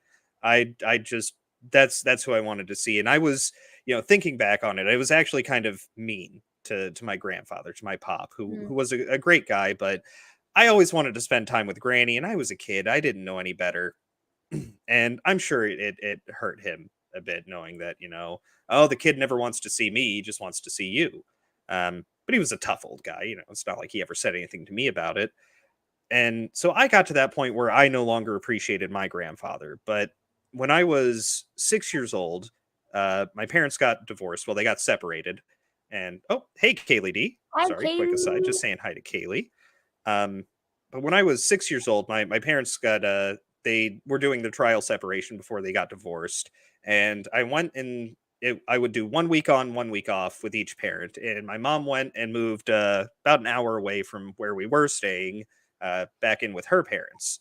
And during that time, my grandmother, my granny, was still working. So I would spend the summer during those weeks hanging out with my grandfather, who I called Pop. And we really got close during that summer. It was a wonderful time, really. We went out and saw movies like constantly. He would take me to any movie I wanted to go to, and like he took me to see Kazam with Shaq. Yeah, the horrible movie where Shaq plays a genie. he took me to see that. We would go bowling. We'd go to Applebee's because I always wanted to get the chicken tenders from Applebee's, and we had a wonderful time together for that whole summer, and I really remember it fondly. And that's what happens throughout this movie, is that the young boy, throughout his grandfather reading him this book, at first it's, ew, I don't want to hear about the kissing scenes. That's grody. Move past that. And then at a certain point in time, he's starting to get very upset and very excited about the story, and the grandfather's, okay, all right, let's stop. We're gonna, you're getting very emotional about this. We'll pick this up tomorrow. And he wants his grandfather to stay. He's like, no, please don't go. You can stay and please finish reading the story. Excuse me. And so that's where you see him gaining an appreciation for him. And then by the end, it's come full circle to where he's perfectly fine with hearing about the kissing scene at the end of the book. And that's sort of the appreciation that he gains for his grandfather that I gained as well during the summer of my 6th year. And I'm actually really glad that I had that moment, because he died the next year. Actually, a few months after that, really. I want to say it was not long after my birthday, actually. So it would have been like around November after that summer he had died. So I'm really glad that I had that opportunity to learn to appreciate my grandfather. And I think that's an excellent moral lesson and an excellent look into the human condition that this movie can give us. I don't think I can top that. Kaylee says to smash the like button, everyone. Thank you. Oh, Thank you, please. Kaylee, for popping in and for reminding everybody to do that. Yeah, I mean, I didn't see this movie until, like I said, like after high school. And I think the first couple times I saw it, like after high school, was like mid early 2000s for me. So even at that time period, compared to other movies, it seemed kind of silly in many ways, right? So my first watching of it was like, oh, okay. It's not as real looking set wise or whatever, but there's still it still just draws you in. The story, the acting, everything, the dialogue, it is so well done. And I think you made a good point of like it being about the human condition, because even if I didn't realize it at the time, that's probably something I appreciated about it.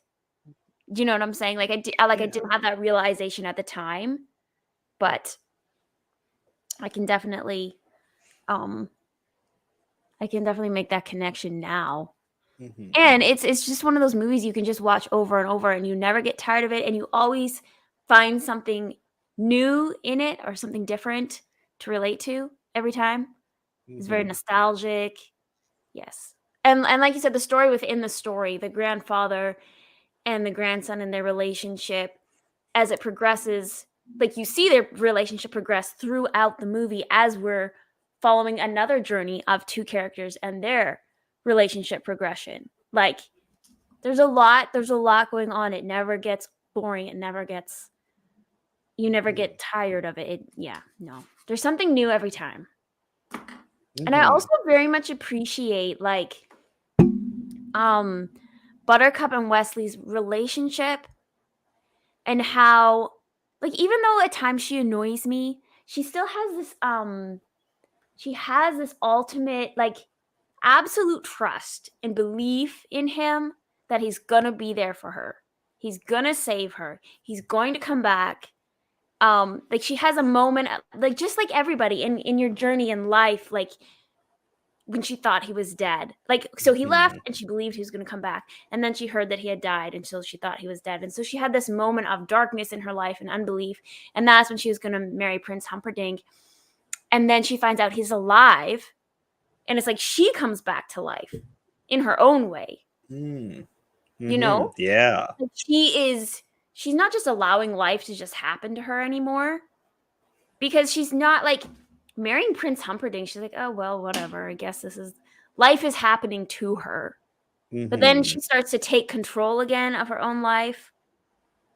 And she becomes defiant as well. Yes, she does. And then you see her absolute trust and belief in him. And he feels that trust and belief she has in him, and he knows, and that's what helps him through all his trials and tribulations as he comes to her. That's what, that's where he draws his strength from. So I just feel like no matter what age you are or how many times you've watched the movie, there's always something different you can relate to or draw from. Always. Yeah, definitely. Yeah, whether you're looking back on like moments that have already happened in your life in more of a nostalgic, or you're thinking about current parts of your life, or even using this for the future. Yeah, I definitely agree. Absolutely. Yeah, I think something you said there, it even reminds me of I can't remember the exact line, but it was, when she first sees Wesley after hearing that Humperdinck had killed him in the pit of despair. He's, oh, I thought you were dead. He's like, oh, this is true love. Not even death can stop that. Yes, like that's her finally believing again. Yeah. No, they do such a good job of taking previous lines in the movie and building on it and bringing it back in a different way. Yeah. So good. Yeah. So good. Yes, it really is. It's just a wonderfully crafted film. The dialogue is perfect. I don't think there's a single dead line in the film. No. There's no dead scenes either. If you took any scene out of this movie, and it's no longer going to work as well. It's something's going to be missing. Yeah, they didn't put anything in that didn't, like, some movies you can pick through and be like, why did they put that scene in? Why is that line there? Why are they doing this? It doesn't even make sense. They're just trying to, like, I don't know, be relevant or get fancy. I don't know what they're doing. But like, there's nothing in Princess Bride where you're like, why didn't this end up on the cutting room floor when they're editing? Because it's not needed in the story. Everything that's there's nothing, it's not too much and there's not too little. They found a really great balance in telling this story and putting it into a movie. And I think especially compared to like modern films, to where like even in, action films, typically back in the day, there was a formula for how long movies should be. And it was usually a comedy would be around an hour long, an action film would be about 90 minutes long, and a drama would be 2 hours long. But nowadays, everything has to be 2.5 to 3 hours long. You go see a Star Wars, like the last Star Wars movie I watched in theaters was the middle one of the new ones, The Last Jedi. I haven't even seen episode 9 yet. I don't even really know what happens. I don't care to, because I really didn't like The Last Jedi. I remember as soon as I walked out of that movie, like the first thing I said I went with my wife and my in-laws, and the first thing I said was, that movie should have been 30 to 45 minutes shorter. Like immediately after seeing it, I could think of so many scenes that could have just been cut straight out of the film, and you would have had the same movie. Yep, for sure. I think they're just trying to get, I don't know, like why it makes sense. The formula of a comedy is this long, a drama is that, and action, but it's action movie. It's just too much. And when you are trying, as an action movie, you're trying to fill in more space or time, you're going to start putting in, parts and things that just, they do nothing to advance the story at all. And I think that's what makes some films so forgettable, because they're trying too hard to be like another film. Like, oh, this film worked really well. Let's emulate it. Okay, that film might have worked really well, but this is a whole other film you're trying to make here. And if you try to be too much like something else, you're just going to become forgettable. And you can still emulate things, because even this movie emulates a lot of things. 100%. You had like we've been talking about through it, the old Errol Flynn Zorro, fairy tales. There's a lot of things that get mixed together into, I mean, it's actually a very common creative practice. Writing practice is the creative blender, where you take two unoriginal ideas, two things that you did not come up with, take one original idea that you've had of your own, and it doesn't even have to be that original. And you blend all three together and you wind up with a completely original story. And that's what they've done here so well. Yeah. Yeah. They were taking their inspiration and everything from all sorts of movies and different styles of movies, but they were not trying to be exactly like another movie. Mm-hmm. And that's where they were smart. Yeah. Yeah, and I think that because originally when the script was written, it was intended to be more of just a drama action film, more Mhm. leaning in that. And I actually think it was really smart having Rob Reiner, who much more known for comedy at the time. I think he'd only had a couple of films come out before this, namely This Is Spinal Tap. That was like his big hit before this came out, which is purely a comedy. Yeah. Um, and I think it actually went really well having a comedic director in this film, because it adds a bit of a reverence to what otherwise would be a very serious, Mhm. action driven and drama driven story. And it's interesting because even though I guess his strength or his forte was comedy, he still did such a great job of making sure that the comedy did not overpower Hmm. any of the drama or the action in the movie. It was a very very good balance. Hmm. Yep. Kaylee just asked a really good question, because I don't think we have actually gone over this. I think I know your answer, but I'll let you go first. My Kaylee asked, favorite part. what was your favorite part of the movie?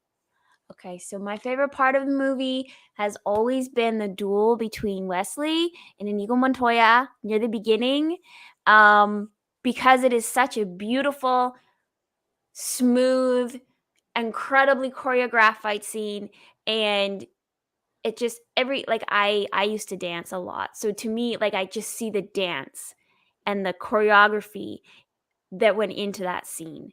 And then, when I was in theater school, my stage combat teacher had us study that scene, and so, like, in detail, and, yeah, always been my favorite since the first time I saw that movie. So I wonder if, like, I know with you doing that, I'm actually wondering, because this is known for being one of the best, stage combat scenes Mhm. in film history overall. I wonder if this is studied in classrooms across the country in the way that, film critics students, or just film students in general are studying Citizen Kane. I mean, honestly, I think it is Mhm. because my stage combat teacher, she had us study it, and she said her stage combat teacher had her study it, so Mm. it is a very popular scene to have people study because of who choreographed it, because of how well done it was, but also the way it was filmed. Right? Like it was more zoomed out in many parts. So you could see their footwork, you can see their handwork, you can see their posture. It's very easy to see the technique versus a lot of fight scenes, like we were talking nowadays. A lot of fight scenes rely on fancy camera angles and really fast camera movements to enhance the fight scene. But this scene did not use fancy camera angles or fast camera movements to enhance the fight scene. Like, this Mhm. scene is purely about the technique and the art of fencing itself, which is why it's so clean, which is why Mhm. it's why it continues to be so popular, and why it's used for um, stage combat teachers use it as a study, Yeah, I mean, it's really stood the test of time. for sure. It really has. Um, so my favorite scene in the movie, I think we didn't get a chance to go over it, because we would have, this would be a 4-hour stream if we went over everything we wanted to go over. But I think my favorite, I've got to go with the Battle of Wits. Oh yeah, that was so The good. That's like the second most popular scene in this movie. It really is. It really is. It's also my dad's favorite scene. And really it's his favorite scene for the very last part of it. But I just love the interaction between the two of them. It's a purely dialogue scene, which is something that Wallace Shawn is. I mean, he excels at Mhm. convincing dialogue, and he's this really small, squat guy. I met him. I have here. Let me share. Yeah. This is the autograph I got from Wallace Shawn. Nice. Yeah, he is 5'2". He Oh, is wow. itty bitty. Yes, he is a tiny man, but he has such a strong screen presence. He has this magnetism and charisma that really draws you in. And even though he's a bit of a quirky person, like he doesn't have bravado like other people who have that screen presence tend to. Uh, but he was excellent for this character, and I think just the dialogue of him. It seems like he's trying to work out through logic what is going on, or where the poison in the cup is, but really for my interpretation it's more of a poker game, and he's looking for a tell. He's mentioning back and forth. He's going back and forth between each cup, motioning to them and mentioning, I clearly can't choose the cup in front of you. I Mhm. clearly can't choose the cup in front of me. And that whole time he's closely studying Wesley's body language, trying to find a tell. So Yep. it's supposed to be, it seems like he's trying to divine through, as he says, divine what I know of you. Are you the kind of man who would put the poison into your own goblet, or would you put it into mine? But really he's trying to look for he's trying to find a tell. Yep. He's looking for the body language there. And I It's think almost like a poker game or something. yes, definitely. Yes, that's exactly what it's like. And of course it ends with this the wonderful comedic note at the end of it of, you've fallen prey to one of the classic blunders. The most well known is this: never get involved in a land war in Asia, but only slightly less well known is this: never go up against a Sicilian when death is on the line. Ah, ha, ha. Clunk. It's the way he sells that scene, and I mean his Yes. face is red and the spittle coming off of his mouth, and then it just cuts and he falls. I love it. I just love that scene. It's very good. It's definitely like if you were to go through and rate all the scenes, it would be like between it and that first duel, that first sword fight, Mhm. like one of the top scenes. Those two, you know, top two scenes right there. Yes, definitely. And they're so early in the film too, and it's Mhm. not like the movie gets worse after that. It's No. still an excellent film. But those really are just they're wonderful scenes, and they're almost back to back. Mhm. Um, Small Time Republic says a lot of modern fight scenes are influenced by the Batman movies where they are zoomed in more. Yes. Mhm. Yes, it's like the popular thing now to zoom in. And like it's a cool thing to do to zoom in on different parts of a fight scene and get a different angle and a different idea of it, but like zooming in on a fight scene is really a way to kind of Mhm. cheat in the fight scene, cheat on your technique. And it's like that then the actors don't actually have to work as hard and the stunt people don't have like nobody's working as hard. Mhm.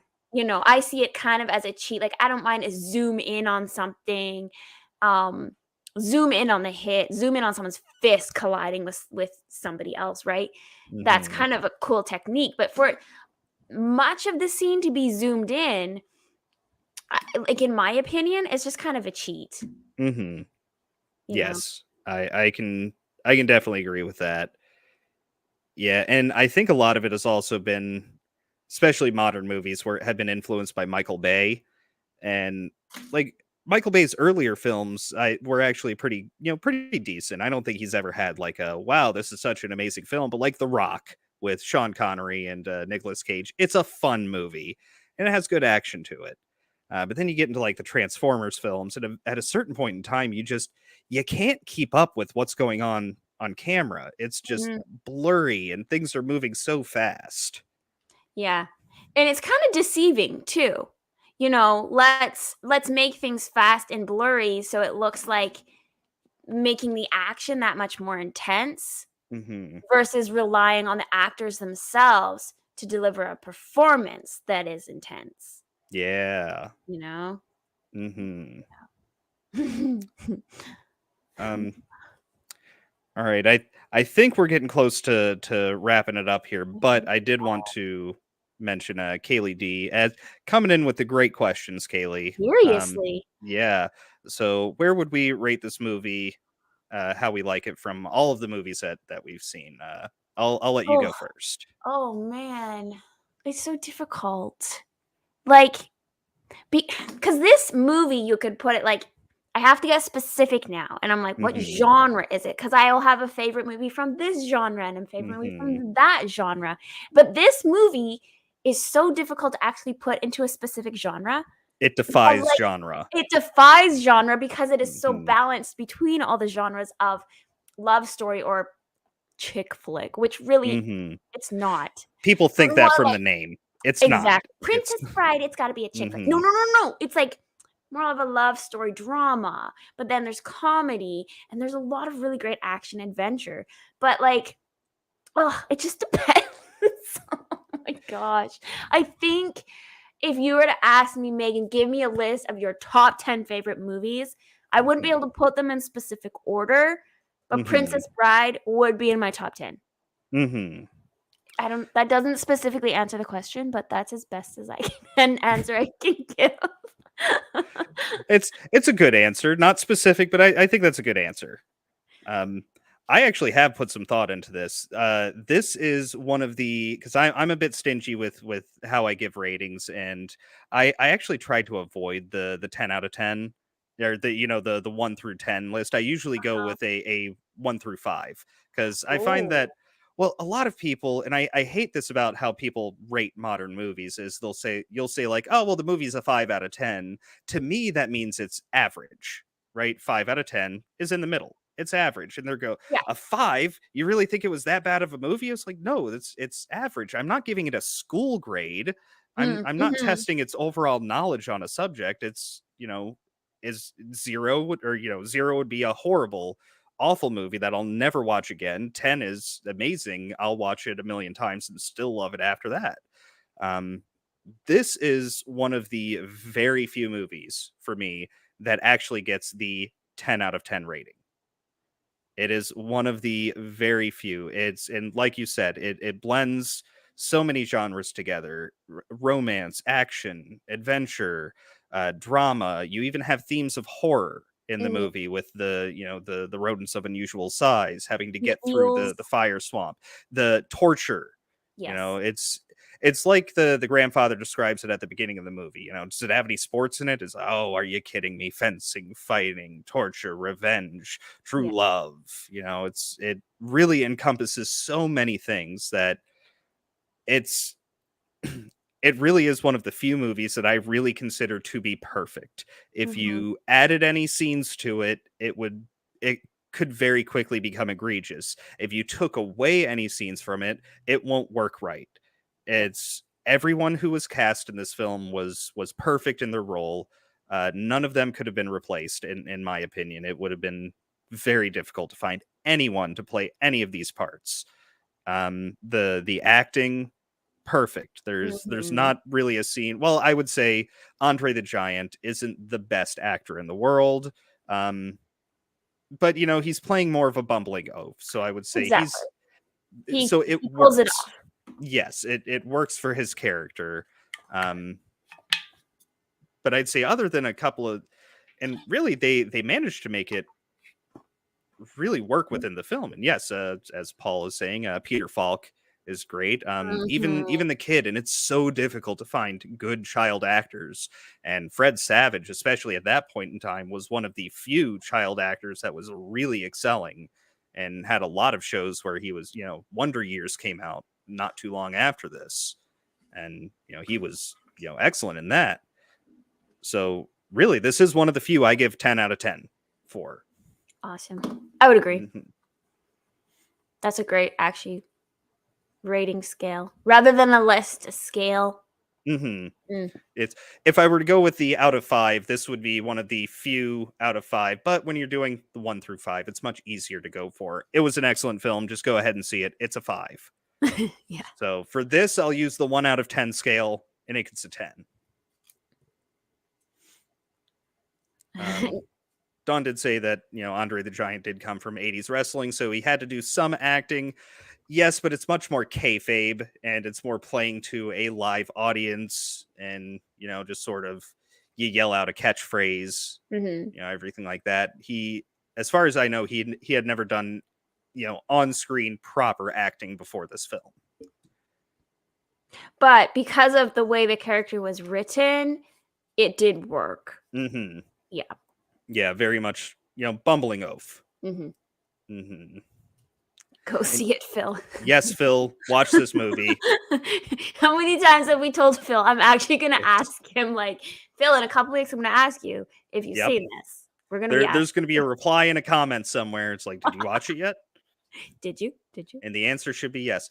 To make it easy, Phil, it's on like a bunch of streaming services because it's that good of a movie. Like, it's at any given time, it's on like 3 different streaming services. Mm-hmm. You'll be able to find it Mm-hmm. for sure. Or buy the physical. It's worth it. Yes. Yes. Man, if I see a good movie, I gotta go buy like the physical media of it. At one point in time, there were 4 copies, not including the old VHS I have. So technically 5 copies of The Princess Bride in this house. Because Nice. I had my old VHS copy, which hardly works. It's got the lines running through it. I had the DVD copy I watched for years, and then I got it on Blu-ray when I started collecting Blu-ray. Then when I got married, wife moved in. She brought her DVD copy, which she has the special edition DVD copy, and she already had it on Blu-ray. Nice. We gave some of them away. I had friends who were like, "Oh, I've never seen it," and I literally just handed him my DVD copy and was like, "Here you go, watch it. Yes. Keep it. I don't want it back." Paul says, Andre was also one of the largest men available at the time. Yeah. Mm-hmm. And once again, bit of trivia I'm fairly certain about. The scriptwriter and the writer of the book, William Goldman, when he was writing the script, he had very specifically, this is one of the few people that he basically was unwilling to move to anyone else on. He had Andre the Giant in mind to play Fezzik, nobody else. Mm. And like apparently the studio executives even said to him, like, he's not an actual actor. You're not going to be able to get a good performance out of him. And he was basically like, I'll write the character for him. And if I have to change the script while we're filming, I will do that for him because no one else in the world can play this character. Yeah. And I mean, obviously he did because like within the film, Andre didn't stand out as glaringly awful or cringy or anything, right? No. Right? It fits so well. Mm-hmm. If you were to like be very what's the like harsh? Super critical. Yeah, like super harsh and critical, you'd be like, oh yeah, he's not the best actor out of all of the actors within this movie. But like, no, he is the one for that character. Yeah. So yeah, it's like when I said that, I was being super critical, and it's because I'm looking at all of the other actors in this movie. Carrie Elwes does a great job.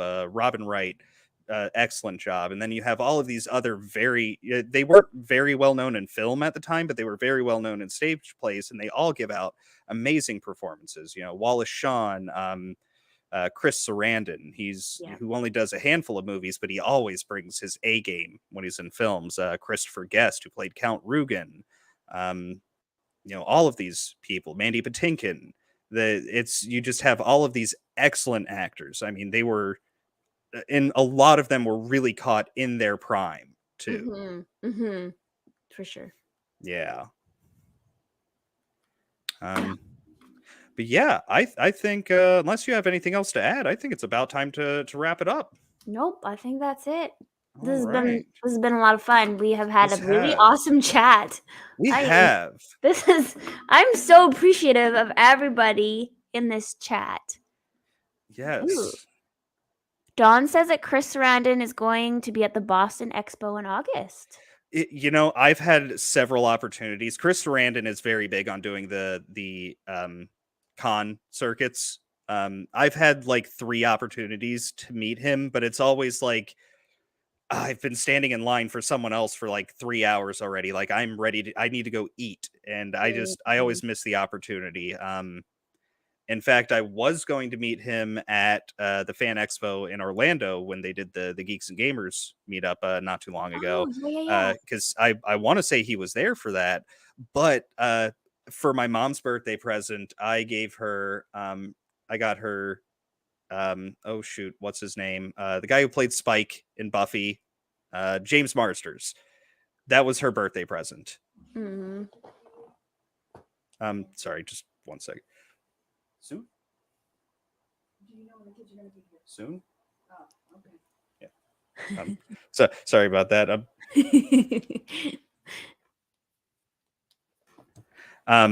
Sorry. What I have people on the way to the house, and oh, okay. We should wrap it up. Yeah. Well, they're fine. They're in their early 20s. They'll live.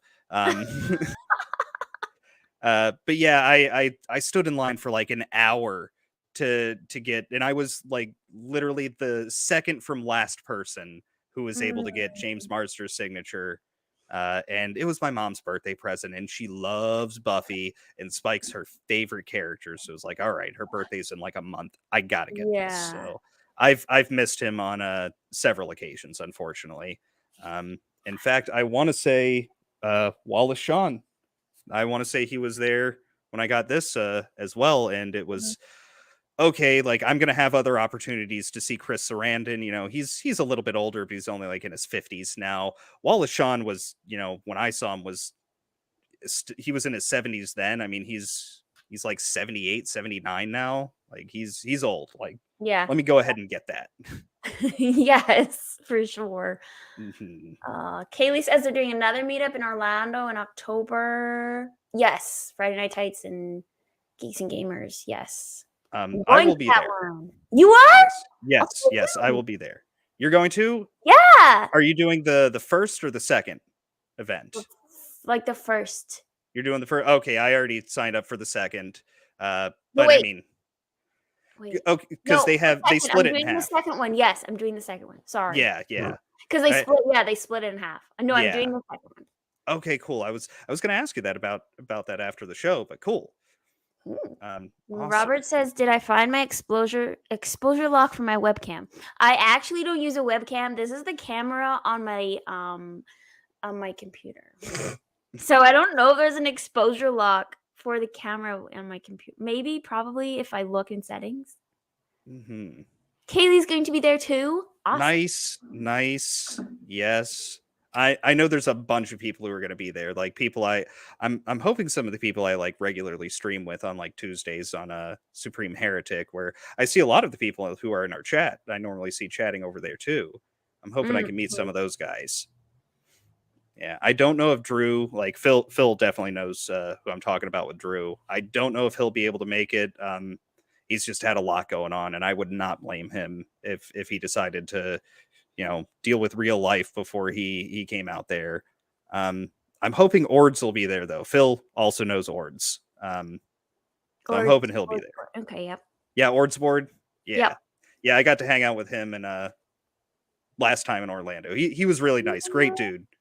Excellent dude. I mean, basically he's one of those guys, camera off or camera on. He's basically the same dude. Like, extremely genuine. Wait. Ords is going, yep. Chris Sarandon turns 80 in a couple of days? Holy crap. Wow, he's looking good for 80. Bastard. I'm not going to look that good. I know I'm not going to look that good at 80.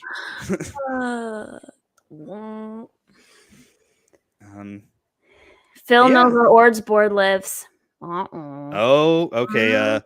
So, Phil, I'm going to be sending you a bag of dog poop that I want you to put on his front porch and light on fire. Just no. Ords is a great guy. He's a cool dude. Go to Orlando with Ords, Phil. Yeah. I don't know if he's going, but I'm hoping he is. Yeah. I am hoping he is. Yeah. Yes, I saw the shoes you had posted up. Paul just brought that up. Make sure you have more comfortable shoes. I want to reassure people that I am getting sneakers. I'm going to have some sneakers, okay? And they're going to be they're going to be some Nerdrotic Geeks and Gamers, because the last ones were stilettos and they were Friday Night Tights theme, and I'm getting sneakers. So yes, comfy shoes. A lot of walking involved in those things. Yeah. And who was it that said that birthday coming up? Dawn. Happy early birthday, Dawn. July 24th, just a couple of days from now. Her birthday? Or is she still talking about what's his face? Chris Sarandon. No, I think, is that him? I don't know. Okay, no, I'm confused here. Sorry, I thought Phil was saying that he and Drew share the same birthday. Oh yeah, no, she says not my birthday, Chris Sarandon's. Okay, Chris she Sarandon's. Okay. Okay, and he'll be 80. We're all like, happy birthday, Dawn. Yeah. Well, I'm sure it's early birthday anyway. You know, even if it was a week ago, technically it's still your early birthday. So happy early birthday. I'll just wish you happy birthday for whenever it comes up. Yes. We're on top of it. Yes, definitely. Yeah, I think this is I've had a great time. I hope that everyone else out there in the comments has had fun too. It's been really great having you guys here. Thanks for sticking around and just talking about movies, and yeah, we'll be back at this next week. I do want to say I want to apologize to certain people. Like, I know Phil definitely knows this. A couple other people that I saw in the chat. This was supposed to be on my other channel, which was my Lord of the Rings channel that I've rebranded. Oops, I forgot that there's a 24-hour wait period for that. So let me actually pull up the link so that everyone here can have the link for where this is going to be next week. Yes, because we'll be on the actual channel. It'll be on on the other channel, which is now not. And I have officially decided that next Friday we are doing A Knight's Tale. So even though again we're getting that kind of action adventure with a love story in it, I think it will be a very interesting comparison to this one, and it's just a really fun movie in itself. It's like action adventure, not super fairy tale-ish really, but it's more legend, more almost along like a legend side. Like it makes me think of an Arthurian legend. I haven't seen that movie in years. I'm looking forward to seeing it again. No, I remember it being a lot of fun and good. It's so fun. Yes. So fun. All right. So there's the link to the proper channel, everybody. So please go over there and subscribe. And next week, that's where it'll be. Knight's Tale on that channel. Yes. Starring Heath Ledger, Alan Tudyk, Rufus Sewell. I forgot. I was like looking at that movie. I forgot just how good the cast is. Yeah. In that movie. And it was a lot of them kind of in the earlier stages of their careers. So it's very interesting. Yes. But we'll get into all of that next week. Yes. Yes, there's a channel called Inside the Booth who reviewed A Knight's Tale. The dude said that there was a chest, that the chest is above the neck. Okay, yeah, I'm familiar with Inside the Booth. Maria over there, she's really cool. Ricky over at Inside the Booth, I got to hang out with him in Orlando. He's a cool dude. Aren't you on that channel sometimes? Yeah, aren't you? I feel like you are, Phil. Yeah. Are you being facetious right now? Phil. Yes. Alrighty. Well, all right, everybody. This has been a lot of fun. Thanks everyone for joining us. Thank you so much. You are all super busy and awesome in the chat and giving us lots of little trivia and insight as well in history. So that was, really awesome. Yes, and thank you. I don't know if I saw you in there before, Daniel, but thank you for joining us. It was nice to meet you too. Hi, Daniel. Yeah. Yes, Daniel, we're wrapping it up right here. But you can go back and watch the full thing. It's been a good time. I guarantee you'll enjoy it if you go back and watch the whole thing from the beginning. Yeah, sorry. We kind of went on a different channel, and yes. Yeah, sorry about that. My bad. Next week, proper channel link is in the chat right there. I'll probably put the link in the. I'll do a pinned comment once this finishes doing its rendering and everything. So yes, yeah, wonderful time. Looking forward to seeing everybody next week. Got a little outro for you too. But Woo! See ya. bye, everyone. No. He's looking at you, kid. Goodbye, Boo. Kitty. Kitty has to go.